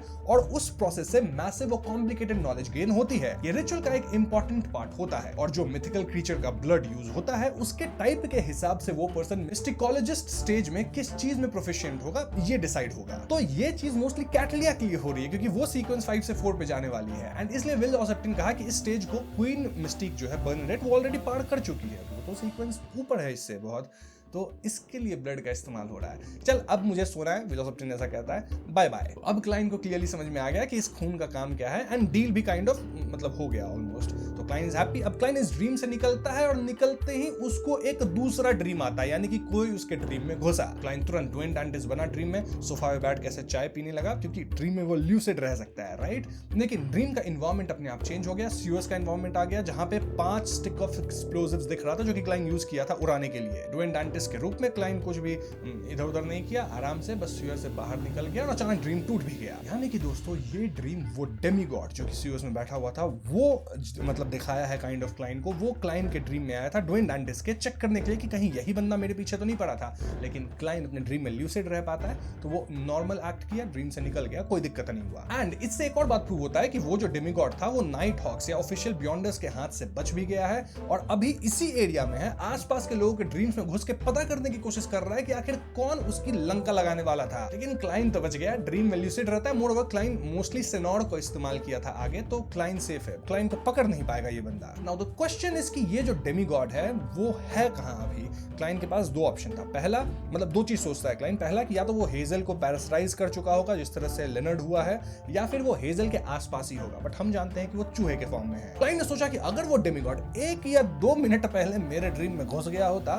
तो उसका सामना सीधे स्नेक ऑफ फेट विल ऑसेप्टिन से हो जाता है। ये सीक्वेंस 1 एंजल अभी वीक फेज में है, लेकिन ये वीकनेस सिर्फ दूसरे एंजल्स जैसे ऑरोबरस के कंपैरिजन में है। एक छुपके से काम करने वाले डेमिगॉड के सामने जो हेजल को भी प्रॉपर्ली पैरासाइटाइज नहीं कर पा रहा, उसके लिए ये कोई बड़ी प्रॉब्लम नहीं होती। विल ऑसेप्टिन उसको ऐसे पलक झपक के निपटा देता। सिर्फ अपना फुल मिथिकल क्रीचर फॉर्म दिखा देना ही उतना ही काफी होता उस डेमिगॉड को हेवी डैमेज देने के लिए। इतना पावरफुल है विल ऑसेप्टिन। भले अभी वीक है, लेकिन सीक्वेंस 4 वाले से नहीं, मतलब उसका कोई दिक्कत है। ठीक है, सीक्वेंस 1 को सीक्वेंस 1 से प्रॉब्लम है, 4, 3 सबको निपटा देगा। बट द क्वेश्चन इज कि टाइमिंग इतना परफेक्ट कैसे था कि विल ऑसेप्टिन निकला और ये बंदा ड्रीम में घुसा। एक मिनट, ऑसेप्टिन कौन से पाथवे से? Monster, right? तो ऑसेप्टिन ने पहले ही इस डेंजर को सेंस कर लिया होगा, इसीलिए उसने एग्जैक्टली वही टाइमिंग चूज की होगी जिस समय वो आराम से क्लाइंट से मिल ले, वापस चले जाए, देन ये बंदा एंटर करे। उसको भिड़ना नहीं है बिना मतलब। हाँ, ये सब आज हुआ है ड्रीम के अंदर। जो भी हो, इस सब कांड के बाद क्लाइंट जो है वो कैटलिया को मैसेज भिजवा देता है through World Gehrman Sparrow, through mister Fool, जैसे भी होता है मैसेज वैसे भेजता है कि तुम्हारा डील हो चुका है, डन। और जुलाई में वो अपना 1 ड्रॉप ब्लड आपको दे देगा। अब ये सुन के कैटलिया वाज वेरी हैप्पी कि चलो जुलाई के अंदर अपन करेंगे, मतलब सीक्वेंस में एडवांस, सीक्वेंस 4 पे पहुंचेंगे। अब उस रात क्लाइंट टॉयलेट के अंदर जाता है, वहां पेपर फिगरिंग यूज करके अपना ही एक बनाता है सेम को, उसको टॉयलेट पे बिठा देता है एंड देन खुद गिरमिन स्पैरो बन के गया बैकलैंड ब्रिज के एंट्रेंस पे। क्यों गया यहाँ पे? क्योंकि आज वो मिलने वाला है क्वीन मिस्टीक से। जी हाँ, सेटिंग करा दी है उसकी कैटलिया। क्वीन मिस्टीक और गिरमिन स्पैरो आज मिलने वाले हैं, खूब मजा आएगा। चलो बात करते हैं क्या हुआ। तो क्लाइंट यहाँ खड़ा है, अचानक उसने देखा कि आसमान से ग्रीन पी वाइन्स नीचे लटक रही है और एक दूसरे में उलझ कर एक घना फॉरेस्ट बना रही है। ये फॉरेस्ट का कोई प्रॉपर एंड या पीक नहीं था, वाइन्स अलग अलग पाथ्स बना रही थी जो कभी इंटरसेक्ट करती, कभी स्पाइरल होते हुए ऊपर आसमान तक बढ़ जाती। क्लाइंट एक सेकंड के लिए हैरान रह गया, फिर कैजुअली एक पी वाइन पकड़कर हवा में लटके हुए एक पतले ट्रेल पे खुद को बैलेंस करके आगे बढ़ने लगा। पता नहीं कितनी देर बाद उसने देखा कि ये ग्रीन प्लांट्स एक हैमॉक जैसी सीट से कनेक्टेड हैं जो हल्की हिल रही थी और उस हैमॉक वाली सीट पे बैठी थी क्वीन मिस्टीक। चलो भैया, मुलाकात हो गई। वो पहनी थी व्हाइट इंटिश शर्ट, ठीक है, और उसके ऊपर डार्क ब्लैक सा जैकेट था। वेस्ट पे एक पतली सी रेपियर लटक रही थी और सिर्फ ट्रायंगुलर हैट नहीं था, वरना पक्का जो है ना पायरेट कैप्टन लगती वो, ठीक है, और सुंदर तो बहुत लगी रही थी of course. Gehrman Sparrow Queen Mystic से मिलता है, हाय हेलो हुआ और सीधा टॉपिक पे आता है कि भैया मैं चाहता हूं कि आप मेरी हेल्प करें ताकि मैं चाइनीज गेट के पीछे जो कोर सील की पावर होती है ना, उससे जो कंटामिनेशन होती है प्रोलॉन्ग स्टेट रहने से, उस कंटामिनेशन को रिक्रिएट किया जा सके। ये बोलते हैं क्लाइंट अपने साइड में रात सेनोर को अपीयर करवा दिया कि इसको ही करवाना है कंटामिनेट। तो क्वीन मिस्टिक जवाब देती है कि चर्च ऑफ एवनाइट के अलग अलग कैथीड्रल में कोर सील्स भी अलग होते हैं, इसलिए कंटामिनेशन का इफेक्ट भी डिफरेंट होता है। फिर मिस्टिक पूछती है कि ये कंटामिनेशन किस पाथवे का, मतलब एवनाइट पाथवे का, डेथ पाथवे का, या कुछ और क्या ये मतलब डाइकोइस कैथीड्रल है या किसी नॉर्मल सेंट्रल कैथीड्रल का है। क्लाइंट जवाब देता है कि कहां कौन सा कैथीड्रल है और डाइकोइस कैथीड्रल का है और एवनाइट पाथवे से रिलेटेड है। इसमें क्वीन मिस्टिक कहती है ठीक है, मैं इस मैरिनेट को उसी टाइप का कंटामिनेशन दे सकती हूँ, लेकिन इससे तुम्हारा ये मैरिनेट जो है वो बेसिकली डिस्ट्रॉय हो जाएगा। शुरू में ये नॉर्मल काम करेगा, लेकिन धीरे धीरे कंटामिनेशन बढ़ती जाएगी और आखिर में ये सो जाएगा और कभी नहीं जागेगा। तुम्हारा मैरिनेट गया, बहुत स्ट्रॉन्ग मैरिनेट है, क्लाइंट का चला जाएगा, लेकिन क्लाइंट को अब सैक्रिफाइस तो करना ही होगा अगर सीक्वेंस में आगे बढ़ना है, अगर एंटीगनस नोटबुक चाहिए, राइट। क्लाइंट ने पूछा कि क्या इस कंप्लीट कंटामिनेशन तक पहुंचने का टाइम डिले किया जा सकता है। जवाब मिलता है कि मैक्सिमम 2 महीने तक इसे डिले किया जा सकता है। तो क्लाइंट बोलता है alright, thank you for your help, contamination कर दिया जाए। तो बर्नाडेट अपना राइट हैंड आगे बढ़ाती है, हवा में योटुन, ड्रैगोनीज, एल्विश और एंशिएंट अर्मिस में लिखे हुए शब्द अपीयर होने लगते हैं। ये शब्द एक दूसरे में घुल मिलकर अजीब सिंबल्स बनाने लगे जिसमें स्टार जैसी चमक थी, जैसे वो स्पिरिट वर्ल्ड के अंदर एक सीक्रेट डोर खोल रहे हो। जैसे ही वो डोर खोला, एक तेज हवा चली और उसमें से एक आदमी का अपर बॉडी इमर्ज हुआ जो व्हाइट क्लोथ में कवर्ड था। बर्नाडेट ने शांत लेकिन ऑथोरिटेटिव टोन में कहती हैं कि स्लीप ब्यूगल। वो आदमी जिसके ऊपर का हिस्सा ह्यूमन था और नीचे सिर्फ हवा, रिस्पेक्टफुली रिस्पॉन्ड किया और व्हाइट क्लोथ के अंदर से एक ह्यूमन स्कल निकाला। उस स्कल की आंखों के सॉकेट्स काफी गहरे और अंधेरे थे, उनका बॉटम दिखाई ही नहीं दे रहा था। बाकी स्कल पर अलग अलग शेप्स के होल्स और क्रैक्स भी थे और वो बिल्कुल सफेद, मतलब जेड होता है ना, उसकी जैसा लग रहा था। बर्नाडेट ने स्लीप ब्यूगल अपने हाथ में लिया और गिरमिन स्पैरो की तरफ देखकर बोला कि कम से कम 50 मीटर दूर चले जाओ। क्लाइंट कोई सवाल नहीं पूछा, सीधा 50 मीटर दूर गया। हाँ, सेनोर को वहीं छोड़ दिया। जैसे ही वो 50 मीटर से ज्यादा दूर हुआ, उसने एक डोर से आती हुई हल्की शांत मेलोडी सुनी जो सैडनेस और ग्लूम से भरी हुई थी। सबकॉन्शियसली क्लाइंट ने ऊपर देखा, पी वाइन्स के बीच बर्नाडेट बैठी थी, हल्का सा झुकी हुई थी। उनके चेस्टनट बाल हवा में लहरा रहे थे और उसने स्कल को अपने मुंह के पास रखकर होल्स में हवा फ्लो होने दी जो एक म्यूजिकल रिदम क्रिएट कर रही थी, जैसे रात की खामोशी को कोई ऑर्केस्ट्रा गाइड कर रहा हो। उस मेलोडी में कामनेस थी, लेकिन साथ ही एक हल्की सी दुख भी थी। धीरे धीरे वो आवाज फैलती गई, लेकिन उसने ब्रिज पर गार्ड कर रहे सोल्जर्स को बिल्कुल भी डिस्टर्ब नहीं किया। क्लाइन वहीं खड़ा रहकर ध्यान से सुनता रहा और अचानक उसके अंदर घर की याद जाग उठी। वो घर जिसे एक लंबे टाइम से भटक रहा इंसान सबसे ज्यादा चाहता है, लेकिन छू नहीं पाता। अंधेरी रात में उस ग्रीन वाइन फॉरेस्ट के बीच क्लाइन ने आंखें बंद कर ली और उस मेलोडी को महसूस करता रहा। उसका बॉडी और माइंड दोनों काम हो गया, लेकिन साथ ही एक हल्की सी उदासी और डिप्रेशन भी धीरे धीरे बढ़ने लगी। ऐसा मानो जैसे उसके अंदर एक रेजोनेशन कुछ हो रहा हो। पता नहीं कितनी देर बाद वो सूदिंग मेलोडी धीरे धीरे खत्म हो गई। लटकती हुई पी वाइन्स रात की हवा में हल्की से हिलने लगी। क्लाइन ने धीरे से सांस ली, आंखें खोली और ऊपर देखा। उसने देखा कि क्वीन मिस्टिक बर्नेट ने वो होल फिल्ड ह्यूमन स्कल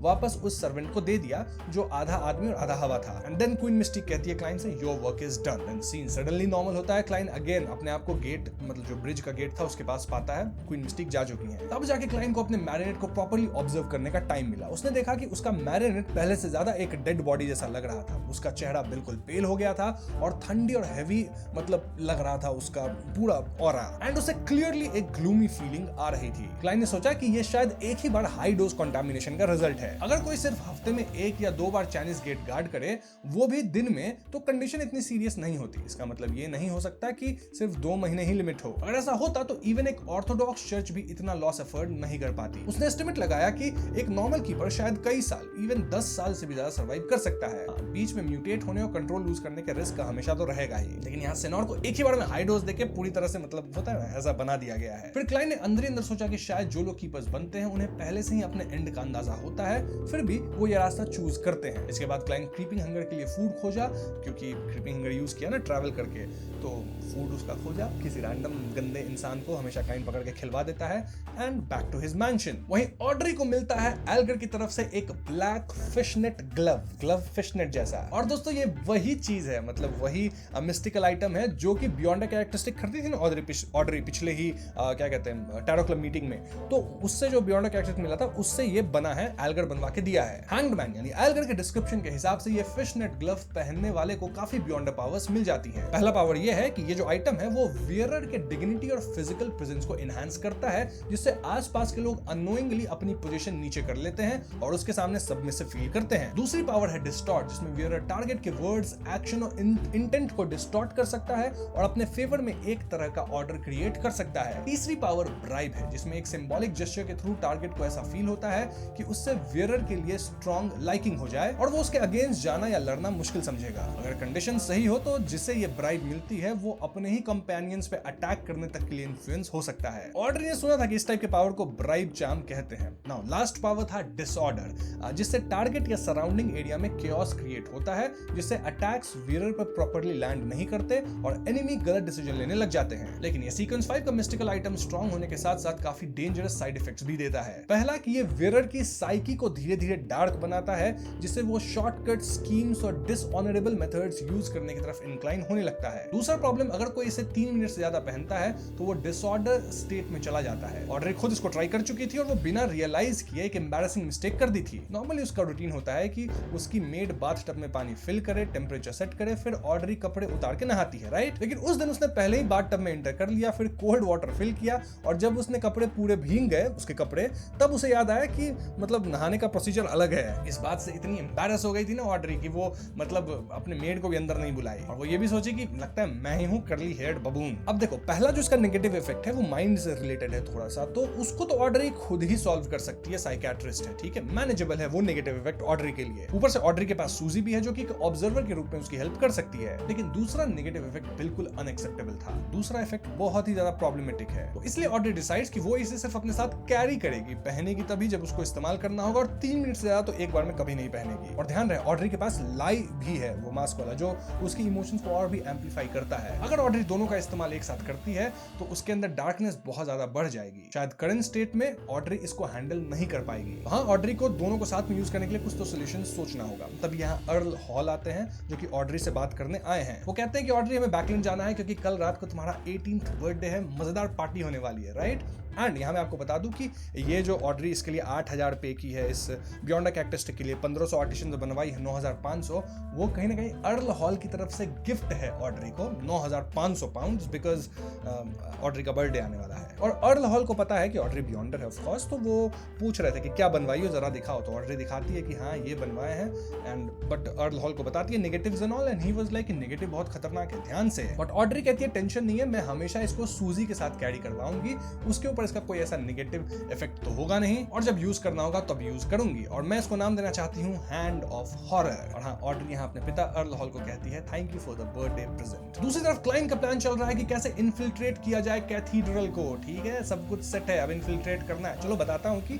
क्या प्लान है। क्लाइन ने डिस्कवर किया कि चर्च में संडे नाइट को एक मेजर मास होता है, क्योंकि संडे और रात दोनों गॉडेस के सिंबल्स हैं, और जब मास खत्म होता है तब सर्वेंट्स काफी बिजी हो जाते हैं, क्योंकि उन्हें सारा ट्रैश क्लियर करके बाहर फेंकना होता है, सफाई एंड ऑल। क्लाइन का प्लान था कि वो इसी अपॉर्चुनिटी का फायदा उठाए, एक सर्वेंट को नॉकआउट करे और उसकी डिस्गाइज लेकर कैथीड्रल के अंदर घुस जाए, फिर सर्वेंट के क्वार्टर्स में जाकर चुपचाप सो जाए। इसके लिए उसने पहले से एक स्पेशल डोसेज भी खरीद ली थी, जो किसी इंसान को बिना फिजिकल हार्म किए सीधा 10 घंटे के लिए सुला देगी। मतलब जिस सर्वेंट को पकड़ेगा, उसका रूप लेगा, उसको डीप स्लीप में डाल देगा 10 घंटे के लिए पिला के। और ये चीज खरीदा कहां से था? ऑफ कोर्स एमलिन वाइट से, 5 पाउंड में। तो क्लाइन सबसे पहले ग्रे फॉग के ऊपर गया, डिफाइन किया कि भैया इन्फिल्ट्रेशन करना है आज मेरे को कैथीड्रल के अंदर, तो कर लिया जाए। डिविनेशन किया तो आ रहा था कि नहीं, डिविनेशन थोड़ा मुश्किल तो होगा, लेकिन एक्सेप्टेबल रेंज में मुश्किल था, मतलब किया जा सकता है। और इस बार क्लाइन अपने साथ सिर्फ 3 आइटम्स ले जाने का प्लान बनाया था। पहला क्रीपिंग हंगर, दूसरा सेनोर का गोल्ड कॉइन, क्योंकि सेनोर इज इंपॉर्टेंट, और अजिक का कॉपर विसिल। और इन तीनों चीज को जो है ना इजिली आयरन सिगार केस के अंदर स्टोर किया जा सकता है, स्पिरिचुअलिटी वॉल डाली जा सकती है बाहर से। इसके ऊपर क्लाइन पेपर एंजल और स्पिरिचुअलिटी की वॉल यूज करके डबल लेयर का प्रोटेक्शन भी क्रिएट करेगा। बाकी आइटम्स के लिए रिस्क ज्यादा था, क्योंकि चाइनीज गेट के थ्रू ले जाते वक्त वो कोर सील को ट्रिगर कर सकते हैं और एनोमली क्रिएट हो सकती है, सबको लाभ मिल जाएगा, पकड़ा जाएगा। इसलिए क्लाइन ने अपने बाकी सारे आइटम्स और पैसे ग्रे फॉग के ऊपर ही छोड़ दिए, ताकि अगर कुछ गलत हो जाए तो वो तुरंत स्केप कर सके। इन केस क्लाइन पकड़ाने का सिचुएशन आ गया, क्लाइन शहर ही छोड़ के भाग जाएगा। बस एक ही प्रॉब्लम थी, क्लाइन जो है क्वाइम कंपनी का 3% शेयर ले लिया, राइट, 12,800 पाउंड्स में। तो वो ड्वेन डेंटिस की आइडेंटिटी से कहीं ना कहीं टाइड है, तो इसलिए उन्हें अलग इजीली नहीं किया जा सकता, ये एक प्रॉब्लम थी। अब क्लाइन जा रहा है अगर ये काम करने, कैथीड्रल को इन्फिल्ट्रेट करने, तो अपनी जगह किसी को रखेगा ना। किसको रखेगा? ऑफ कोर्स ऑरोडिस को। तो बुलाया वो ऑरोडिस को, और पहला सवाल ऑरोडिस से पूछ लेता है कि चाइनीज गेट के अंदर एंटिगनस नोटबुक कहां रखा होगा। ऑरोडिस कहता है कि ये ग्रेड 1 सील्ड आर्टिफैक्ट है, तो बेसमेंट 2 में राइट साइड पर ये मोस्टली होगा। अब इससे ज्यादा स्पेसिफिक ऑरोडिस को भी नहीं पता था। ठीक है, क्लाइन कहता है कोई बात नहीं, अब मैं जा रहा हूं इन्फिल्ट्रेशन के लिए, तुम मेरी जगह लेट जाओगे, फिर से एक्टिंग कर लोगे। ऑरोडिस कहता है ओके मास्टर, मैं कर लूंगा, आप जाओ। तो हाँ, सब कुछ सेटिंग किया क्लाइन, फिर खुद जेरोबन स्पैरो बन गया, गेरोबन स्पैरो, ठीक है, एंड ट्रैवल किया सीधा कैथीड्रल के पास। मास अभी जस्ट खत्म हुई थी, सभी लोग बाहर निकल रहे थे, और सभी सर्वेंट जो थे, नौकर लोग, वो लोग पूरा मेहनत से साफ सफाई वगैरह में लगे थे। तभी एक सर्वेंट जो था वो अचानक से शिवर करता है, और बाकियों से थोड़ा दूर एक डार्क कॉर्नर में आता है। ऑफ कोर्स क्लाइन द्वारा ये पोजेस्ड होगा या मैग्नेट की तरह कंट्रोल किया गया होगा, वन ऑफ द टू, मेरे को लगता है पोजेस किया गया होगा। तो इस कोने में क्लाइन उसको लाता है, उस सर्वेंट को क्लाइन पकड़ता है, और यहाँ से टेलीपोर्ट होके सीधा जाता है एक ईस्ट बॉरो के सस्ते दो बेडरूम वाले कॉन्डोमिनियम में। कुछ दिन पहले क्लाइन दूसरी आइडेंटिटी यूज करके इस मतलब जगह को रेंट आउट कर चुका था, और इस पॉइंट पे हम लोग को फील होता है कि हाँ भैया, ट्रैवलर की जो एबिलिटी है वो काफी अमेजिंग है, राइट, मतलब कहीं से कहीं ट्रैवल कर जाओ 1 सेकंड में। एनीवेज, एक सर्वेंट को क्लाइन पकड़ के ले आया है, और उसके कंट्रोल में भी है सर्वेंट, तो कंट्रोल में है ही, तो उसको दवा पिला दिया वो एमलिन वाइट वाला, जिससे 10 घंटे वो नॉकआउट हो जाएगा। और क्लाइन उसका खुद रूप लिया, निकल गया, वापस से ट्रैवल यूज किया, और उसी डार्क कॉर्नर में पहुंच गया कैथीड्रल के पास, एंड धीरे धीरे उधर चलते हुए एक्टिंग किया सर्वेंट्स की तरह, ये मिल गया और सफाई शुरू कर दिया। ठीक है, तो क्लाइन अब सर्वेंट बन के कैथीड्रल के अंदर आ गया, सफाई शुरू कर चुका है। 30 मिनट तक वो सफाई करता है, जिसके बाद सफाई करने का वक्त खत्म, सारे सर्वेंट्स अब क्वार्टर्स में लौटेंगे। अब क्वार्टर्स में ऐसे जाने के बाद 2 रास्ता था, लेफ्ट जा सकते हो, राइट जा सकते हो, दोनों तरफ क्वार्टर्स है। एंड क्लाइन को पता ही नहीं कि मैं जिसे पजेस करके यहाँ आया हूँ, पजेस करके जिसका रूप लेके आया हूँ, पजेस तो नहीं हुआ, वो सो रहा है अभी, तो ये लेफ्ट साइड रहता है, राइट साइड रहता है, कहाँ रहता है, इसका बेड कौन सा है, ये तो भैया प्रॉब्लम है। लेकिन क्लाइन के लिए नहीं, क्योंकि क्लाइन एक सीयर है, तो ब्रूम जो हाथ में था ना, उसको ही रॉड सीकिंग होता है ना, डाउजिंग रॉड सीकिंग वाला, वो मेथड यूज करके पता करते करते पहुंच जाता है कि ये बेड इसका है। बेड खाली भी था, क्लाइन आराम से बेड पे लेट गया। क्लाइन ने अपनी कॉन्शियसनेस मेंटेन रखते हुए धीरे धीरे क्रीपिंग हंगर को उतारा। उसने उसे फोल्ड करके एक छोटे से शेप में कन्वर्ट किया और आयरन सिगार केस के अंदर डाल दिया, जहां उसने अजिक कॉपर वेसल और सिनर का गोल्ड कॉइन भी रख लिया था। सेकंड्स धीरे धीरे मिनट्स में बदलने लगे, लेकिन एंजाइटी की वजह से क्लाइन को नींद ही नहीं आ रही थी, क्योंकि भैया करना है अभी ठीक है, इन्फिल्ट्रेट तो कर चुका है, चोरी करना है, वो भी चाइनीज गेट के पीछे जाके, डर तो लगेगा है कि नहीं। लेकिन कैसे भी क्लाइन कॉगिटेशन करके खुद को फोर्स किया कि वो कुछ घंटे एटलीस्ट सो ले। वो एक स्पेसिफिक टाइम पर उठा और तुरंत सिनोर को रिलीज किया। ये मैरिनेट का कोल्ड ऑरा आसपास के एनवायरनमेंट में मिक्स होने लगा और उसके स्पिरिट बॉडी थ्रेड्स अंदर की तरफ कोलैप्स होते हुए धीरे धीरे बिना किसी सोर्स के काले होने लगे। क्लाइन ने साइलेंटली जज किया कि ये अभी भी कंट्रोल किया जा सकता है। उसने रात को कंट्रोल करके स्टेन्ड ग्लास ग्लास विंडो के ऊपर से और ब्राइट स्टोन फ्लोर टाइल्स के थ्रू मूव करते हुए उसे उस स्टेयरकेस तक पहुंचाया जो ऊपर कीपर्स की तरफ जाता था। क्लाइंट को पूरा यकीन था कि अगर सिनॉड पहले से कंटामिनेट ना होता और चाइनीज गेट का कोर सील उसे अपना ही हिस्सा ना समझता तो तुरंत रिएक्शन यहाँ हो जाता, उसे क्लेंज कर दिया जाता, बियॉन्डर्स वगैरह आ गए होते ऑफिशियल। और ना एक रात का किसी ऑर्थोडॉक्स चर्च के कैथीड्रल में इतना फ्रीली मूव कर पाना इम्पॉसिबल है मित्रों। तो हाँ, कोर सील की तरफ से तो टैकेट अप्रूवल मिल चुकी है, ठीक है। और पेपर एंजल के डिस्ट्रप्शन की वजह से कैथीड्रल में कहीं रह रहा डेमीगॉड लेवल आर्चबिशप भी अलर्ट नहीं हुआ। क्लाइंट के कंट्रोल में सिनॉड था, तो कंटामिनेशन के सेंसेशंस का यूज करते हुए इनविजिबल सिनॉड धीरे धीरे सेकंड फ्लोर पर गया, फिर लेफ्ट टर्न लेकर कीपर्स के रेजिडेंस तक पहुंच गया। क्लाइंट ने पहले ही रोस्टर समझ लिया था, इसलिए उसे पता था कि मंडे शिफ्ट शायद वही कीपर करेगा जिससे वो पहले मिला था। डार्क रेड कोट पहने रैथ चुपके से वुडन डोर के थ्रू अंदर घुसा और अलग अलग रूम्स में जाकर अपना टारगेट आइडेंटिफाई करने लगा। कम लोग होने की वजह से उसने जल्दी ही एक पेल एल्डरली आदमी को ढूंढ लिया जिसका चेहरा लूज था, बाल कम थे और नाक बड़ी सी थी। सिनॉड ने तुरंत एक सेडेटिव वाइल निकाला और साइड में रख दिया। फिर कीपर को रिएक्ट करने का चांस मिले बिना उसने उसे पजेस कर लिया। कीपर डीप स्लीप में था और जगने से पहले ही उसका कंट्रोल चला गया। वो बस अपनी ग्रेइश ब्लू आंखों से देख सकता था कि कैसे वो खुद वाइल उठाया और स्टॉपर खोला और अंदर के लिक्विड को पी लिया। उसका बॉडी वायलेंटली कन्वल्स करने लगा जैसे अंदर ऑर्गन्स फाइट कर रहे हों। लगभग 1 मिनट बाद वो धीरे धीरे काम हो गया और फिर से डीप ड्रीमलेस स्लीप में चला गया। ये सब करने के बाद सिनॉड उसके बॉडी से निकल गया और अलग अलग रिफ्लेक्टिव सर्फेसेस का यूज करके मिरर लीप करते हुए सर्वेंट्स क्वार्टर में वापस आया। एंड देन वो क्लाइंट की बॉडी में एंटर हो गया। तुरंत क्लाइंट की बॉडी से कोल्ड, डेड और डिस्टेंस्ड ऑरा निकलने लगी क्योंकि यही क्लाइंट का प्लान था, अपने बॉडी में सिनॉड को घुसा के वो ऑरा एग्जिबिट करेगा। मतलब ऐसा हो रहा था कि क्लाइंट को एक्सप्रेशन बनाना ही मुश्किल लग रहा था। वो धीरे से बेड से उठा और साइलेंटली सर्वेंट्स क्वार्टर से बाहर निकल गया। शैडोज और म्यूरल्स के बीच से चलते हुए वो सेकंड फ्लोर पे गया और टारगेट के रूम में एंटर किया। बेड के पास खड़े होते ही सर्वेंट के डिस्गाइज में उसका बॉडी ट्रांसफॉर्म होने लगा। मतलब क्लाइंट उस सर्वेंट को उसको सुला दिया है, उसका बॉडी ले लिया, वो जो चाइनीज गेट को प्रोटेक्ट करेगा उसकी। तो क्लाइंट की हाइट बढ़ गई, बाल ग्रे स्पार्स हो गए और नाक नोटिसेबली बड़ी हो गई। तो अब क्लाइंट कीपर का रूप भी ले चुका है। उसके अंदर सिनॉड का वो एक ऑरा भी है जिसे चाइनीज गेट उसे डिटेक्ट भी नहीं करेगा। तो मौका साफ है, चला जाए, सीधा एंट्री लिया जाए, एंटिगनस नोटबुक को चुराया जाए, है कि नहीं मित्रों? क्योंकि क्लाइंट कुछ ही सेकंड में बिल्कुल कीपर जैसा लगने लगा था। और अब क्लाइंट निकलता है कॉन्फिडेंटली कि चलो चले मितवा सीधा चाइनीज गेट के पीछे। तो हाँ, क्लाइंट ड्रेस उसका पहन लिया और तुरंत बाहर नहीं निकला क्योंकि टाइम का वेट करना है ना, जब उसका टर्न आएगा तभी चाइनीज गेट के पास जाएगा।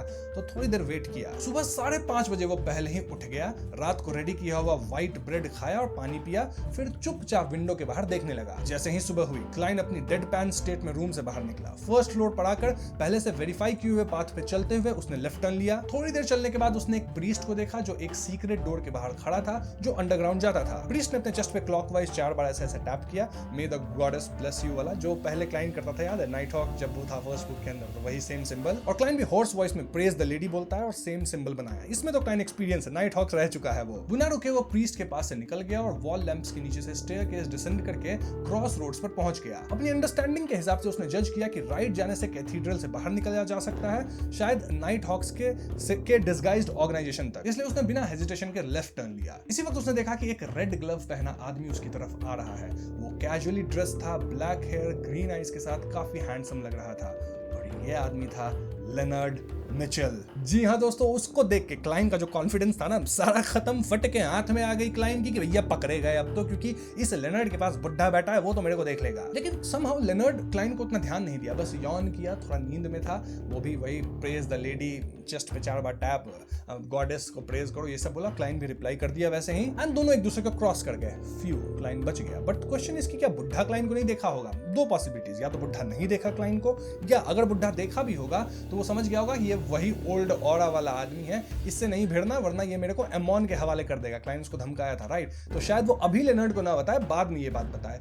तो क्लाइंट के पास टाइम कम है, अभी निकल चुका है यहाँ से। क्लाइंट जल्दी जल्दी जाता है और फाइनली वो अपने डेस्टिनेशन पे पहुंचता है। उसके सामने एक heavy iron black double door था जो ठंडा और इंटिमिडेटिंग फील दे रहा था। चाइनीज गेट, उस पर 7 सेक्रेड एम्ब्लेम्स इनग्रेव थे, जैसे कोई भी चीज इसे हिला नहीं सकती। क्लाइंट ने अपना बॉडी साइड में किया, 2 कदम साइड लिए और कीपर के रूटीन के हिसाब से नॉक किया। ड्यूटी पे खड़े नाइट हॉक की नजरों के सामने उसने चाइनीज गेट ओपन किया। गेट खुलते ही अंदर की गहरी डार्कनेस बाहर उमड़ कर आई। अंदर सिल्वर कैंडल्स जल रही थी जिन पर पैटर्न्स इनग्रेव थे, लेकिन वो भी इस अंधेरे को कम नहीं कर पा रही थी। घोस्टली ब्लू फ्लेम ने पूरा माहौल को और भी ज्यादा डेथली और साइलेंट बना दिया। क्लाइंट को महसूस हुआ कि डार्कनेस में कुछ इनविजिबल चीज उसकी स्किन को टच करते हुए उसके बॉडी के अंदर घुस रही है। रियलिटी और इल्यूजन के बीच के बाउंड्री को क्रॉस करके सीधा रात से नॉर्थ से कनेक्ट हो रही है। अचानक बिना स्पिरिट विजन एक्टिवेट किए उसने देखा कि चाइनीज गेट के पीछे का एरिया ब्लैक थ्रेड से भरा हुआ है। ये थ्रेड्स हल्की सी मूवमेंट कर रहे थे, कभी बंडल बनकर, कभी फैलकर, जैसे कोई औरत अपने बाल खोल रही हो या फिर कोई मॉन्स्टर अपने टेंटिकल्स हिला रहा हो। क्लाइन ने डेडपैन एक्सप्रेशन के साथ आगे कदम बढ़ाया और सील्ड एरिया में एंटर करने के बाद पीछे मुड़कर चाइनीज गेट बंद कर दिया। गेट बंद होते ही बाहर की सारी आवाजें कट गई। अंदर का साइलेंस बिल्कुल एक डेड किंगडम जैसा लग रहा था, जो इमेजिनेशन को डिस्टर्ब करता था और डर पैदा करता था। क्लाइन को याद आया कि जब वो रात में अंधेरे को देखते हुए जागता रहता था तो बिना किसी घोस्ट स्टोरी को सुने हुए भी डर लगता था। उसने सोचा कि इसलिए गॉडेस को एम्प्रेस ऑफ हॉरर भी कहा जाता है। उसने साइड में रखा लैंटर्न उठाया और फेमिलियर तरीके से उसे जलाया। डिम येलो लाइट निकली जो तुरंत घोस्टली ब्लू में मिक्स हो गई। ब्लैक क्लर्गी मैन वाला रोब पहना था क्लाइन और वो तुरंत बेसमेंट 2 की तरफ नहीं बढ़ा। वो गेट के पास ही रुक कर पेशेंटली वेट करने लगा। उसका रीजन ये था कि अगर नाइट हॉक्स को अर्जेंटली कुछ चाहिए होता तो वो रात में अंदर नहीं आ पाते और सुबह तक वेट करते। क्लाइन को एक्सपीरियंस था तो हो सकता है अभी कोई कुछ सामान निकालने के लिए तुरंत आएगा। तो क्लाइन वेट किया थोड़ी देर की, कहीं कोई आएगा तो उसको पहले निपटा ले, फिर जाएंगे आराम से। क्योंकि क्लाइन के एक्सपीरियंस के हिसाब से कीपर्स को इंटर करने के पहले 5 मिनट सबसे ज्यादा रिस्की होते हैं। अगर वो ये फेज सर्वाइव कर लेता है तो आमतौर पे सुबह 8 बजे के बाद ही नॉर्मल रिट्रीवल प्रोसेस वापस से स्टार्ट होगा, कोई आएगा नहीं बीच में। तो हाँ, क्लाइन रुकता है एंड उसके पास मतलब ये 5 मिनट उसको बहुत भारी लग रहे थे, बट कुछ हुआ नहीं यहाँ 5 मिनट में। ठीक है, क्लाइन इसको भी सर्वाइव कर लिया। और जैसे ये 5-6 मिनट हो गया करीब, तो क्लाइन की नजर अंधेरे में नीचे जाने वाली स्टोन स्टेयर्स पे चली गई। ये वो पैसेज था जो सेकंड लेवल की तरफ जाता था। इस मोमेंट पे वहां कोई भी नहीं था जो उसे रोक सके। क्लाइन के एस्टिमेट के हिसाब से उसका जो मिशन था उसका 70% डिफिकल्टी क्रॉस हो चुका है। बाकी 30% सिर्फ इतना बचा है कि क्लाइन चोरी करके यहाँ से निकलेगा कैसे। चोरी तो हो जाएगा। लालटेन उठाकर वो धीरे धीरे स्टेयर्स की तरफ बढ़ा। चाइनीज गेट के पहले लेवल पर ही बहुत वैल्यूएबल चीजें थी, beyond the ingredients, potion formula, secret knowledge और बहुत सारे कैप्चर्ड हेरेटिक्स, अनएफिलिएटेड बियॉन्डर्स भी थे। लेकिन क्लाइन का टारगेट और गहरा था, जहां डेंजरस सील्ड आइटम्स रखे थे। कुछ टाइटली लॉक्ड स्टोन चेंबर्स के पास से गुजरते हुए उसने क्लियरली महसूस किया कि अंदर लोग मौजूद हैं, लेकिन वो ना चिल्ला रहे थे ना हेल्प मांग रहे थे। वो बिल्कुल चुप थे, जैसे उनकी प्रेजेंस ही ठंडी पड़ चुकी हो। लैंटर्न की लाइट हल्की हल्की फ्लिकर कर रही थी जब क्लाइन स्टेयर्स के नीचे उतरने लगा। उसने खुद को फोकस किया और स्टेडी पेस में आगे बढ़ा, बिना दौड़े, क्योंकि वो कोर सील को ट्रिगर करने का रिस्क नहीं लेना चाहता था। जैसे जैसे वो और नीचे गया, डार्कनेस और गहरी होती गई। दोनों साइड्स पर लगे एलिमेंट्स, कैंडल स्टैंड्स पर जो घोस्टली ब्लू फ्लेम जल रही थी, वो अब काफी वीक हो चुकी थी,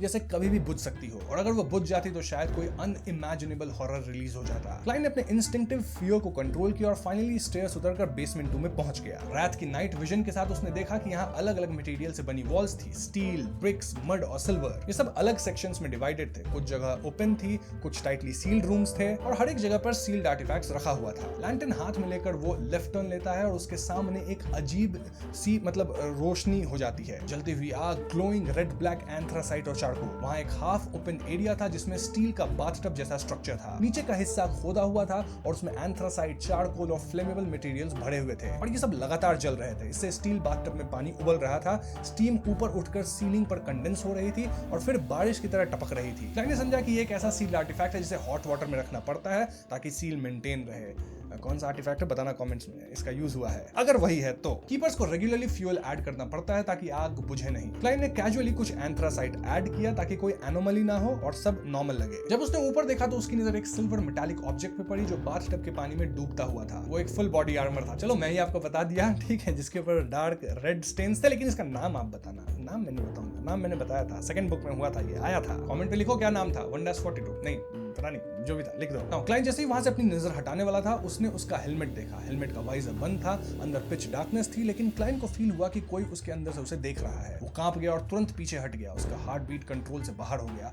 उसने और देखने की हिम्मत नहीं की, खुद को कंपोज किया और आगे बढ़ गया। कुछ और सील्ड एरियाज क्रॉस करने के बाद उसकी स्पिरिचुअलिटी परसेप्शन ट्रिगर होती है। उसे फील हुआ कि राइट साइड में कुछ उसे बुला रहा है, जैसे एक दिल धड़क रहा हो, एक्सपैंड और कॉन्ट्रैक्ट कर रहा हो। क्लाइन ने कंफर्म किया कि ये था एंटिगनस फैमिली का नोटबुक, जो कि काइंड ऑफ क्लाइन को समन कर रहा था। क्लाइन इस डायरेक्शन में बढ़ा और कुछ ही मिनट्स में एक रूम तक पहुंच गया जिसका स्टोन डोर थोड़ा सा ओपन था। अंदर कंप्लीट डार्कनेस थी। लैंटर्न की रोशनी में उसने देखा कि एक बुक शेल्फ है जो व्हाइट बोन से बनी हुई है और उस पर एक ब्लैक हार्ड कवर वाला एंशिएंट नोटबुक रखा था। ये था एंटिगनस फैमिली का नोटबुक जिस तक क्लाइन पहुंच गया। अब बस नोटबुक उठाना और यहाँ से भागना है, राइट? ठीक है, देखते हैं आगे क्या होता है। इस पॉइंट पे क्लाइन के कानों में इल्यूजरी वॉइस गूंजने लग गई थी। ऑर्नेशियस, फ्लेग्रिया, ऑर्नेशियस, फ्लेग्रिया। लेकिन क्लाइन ने खुद को कंट्रोल में रखा। सब कुछ स्मूथ हो रहा था, लेकिन उसने रिस्क नहीं लिया। धीरे धीरे वो अंदर गया, केयरफुली अप्रोच करते हुए, क्योंकि उसे डर था कि सील मैकेनिज्म एक्टिवेट ना हो जाए। तभी अचानक उसके एब्डोमेन में एक डार्क रेड स्लीव वाली हाथ निकली, रैथ सेनोर का हाथ। और मैरियनिस्ट का बेसिक प्रिंसिपल है कि जब पॉसिबल हो तो मैरियनेट को ही यूज करो, खुद से रिस्क ना लो। तो वही काम वो किया। इसी मोमेंट पे डोर की तरफ से एक आवाज आई, जैसे कोई अंदर आ गया हो। अब ये आवाज सुन के क्लाइन की फट गई भाई, उसके प्यूपिल्स लिटरली एक्सपैंड हो गए। बिना सोचे समझे वो आगे झपटा और मैरियनेट के हाथ से नोटबुक ग्रैब करने की कोशिश की। साथ ही उसने अपने कपड़ों के अंदर हाथ डालकर आयरन सिगार केस खोला और क्रीपिंग हंगर पहन लिया, ताकि वो तुरंत टेलीपोर्ट करके एस्केप कर सके। इसी प्रोसेस में उसके माइंड में डोर का सीन रिफ्लेक्ट हुआ। वहां एक फिगर खड़ी थी, क्लासिकल रोब में, हुड पहने हुए। उनका चेहरा खूबसूरत था, लेकिन बिल्कुल लाइफलेस एक्सप्रेशन के साथ। उनकी आंखें गहरी काली थी, बिना किसी स्पिरिचुअलिटी के साथ। क्लाइन के दिमाग में तुरंत एक शॉक आया। ये वही हाई रैंकिंग चर्च मेंबर थी जिसने मिस्टर ए को एग्जिस्टेंस से ही इरेज कर दिया था। याद है ग्रेट स्मॉग ऑफ बैकलैंड के दौरान? ये काइंड ऑफ एक सील्ड आर्टिफैक्ट है, लिविंग, जो कि जा रही थी, जिसको देखती थी इरेज कर देती थी। और ये आज तक कितने लोगों को इरेज कर चुकी है, आज तक कोई वापस नहीं आया। लेकिन ये यहाँ अंडरग्राउंड क्या कर रही है? ये बात लॉजिकल नहीं लग रही। अब जैसे ही क्लाइन को ये थॉट आया, क्लाइन इंस्टिंक्टिवली अपनी बॉडी की तरफ देखता है, और क्लाइन देखता है कि धीरे धीरे उसका बॉडी भी इरेज हो गया। जैसे पेंसिल की ड्राइंग को रबर से मिटाते हो ना, वैसा ही कुछ। नोटबुक को टच करने से पहले ही क्लाइन कंप्लीटली गायब हो चुका था। यानी कि ये जो लेडी है वो क्लाइन को गायब कर दी। और जैसा मैंने आपको बताया है कि क्लाइन क्या, कोई भी, जो भी, जिसको भी ये लेडी गायब की है, वो आज तक वापस आया ही नहीं है। कहां जाता है किसी को नहीं पता। तो क्लाइन भी गायब हो चुका है। चलो मैं आपको बताता हूँ क्लाइन कहां पहुंचा। क्लाइन पहुंच गया है फॉगी टाउन में। प्रॉमिस किया था ना मैंने आपको, आज फॉगी टाउन लेके चलूंगा। क्लाइन चला गया फॉगी टाउन में। रियल वर्ल्ड से उसका एग्जिस्टेंस ही खत्म हो चुका है और आज तक वहां से कोई वापस नहीं आया। तो क्या क्लाइन वहां से वापस आ सकता है? और फॉगी टाउन का सीक्रेट क्या है, वहां कौन है? ट्रस्ट मी बना इसे कि मजा आने वाला है। इस पॉइंट से फोर्थ बुक जो है ना वो पॉप होने वाली है, और इसलिए इसी पॉइंट पे मैं इस वीडियो को खत्म करना चाहूंगा, क्योंकि अगली वीडियो में होगी फॉगी टाउन पूरी तरह से, वहां क्या सब होगा और क्लाइन किन पुराने लोगों से मिलेगा। बहुत इंटरेस्टिंग होगा, तो वेट करते हैं अगली वीडियो का। इस वीडियो का प्रॉमिस मैंने पूरा किया, आपको फॉगी टाउन तक मैं लेके आ गया हूँ। 25th वीडियो थी, स्पेशल वीडियो। उम्मीद करता हूँ आपको ये वीडियो पसंद आई होगी। पसंद आई है तो वीडियो को लाइक और शेयर करें, साथ ही चैनल पे नए तो हमें सब्सक्राइब भी कीजिएगा। I will see you guys in the next one. Peace out.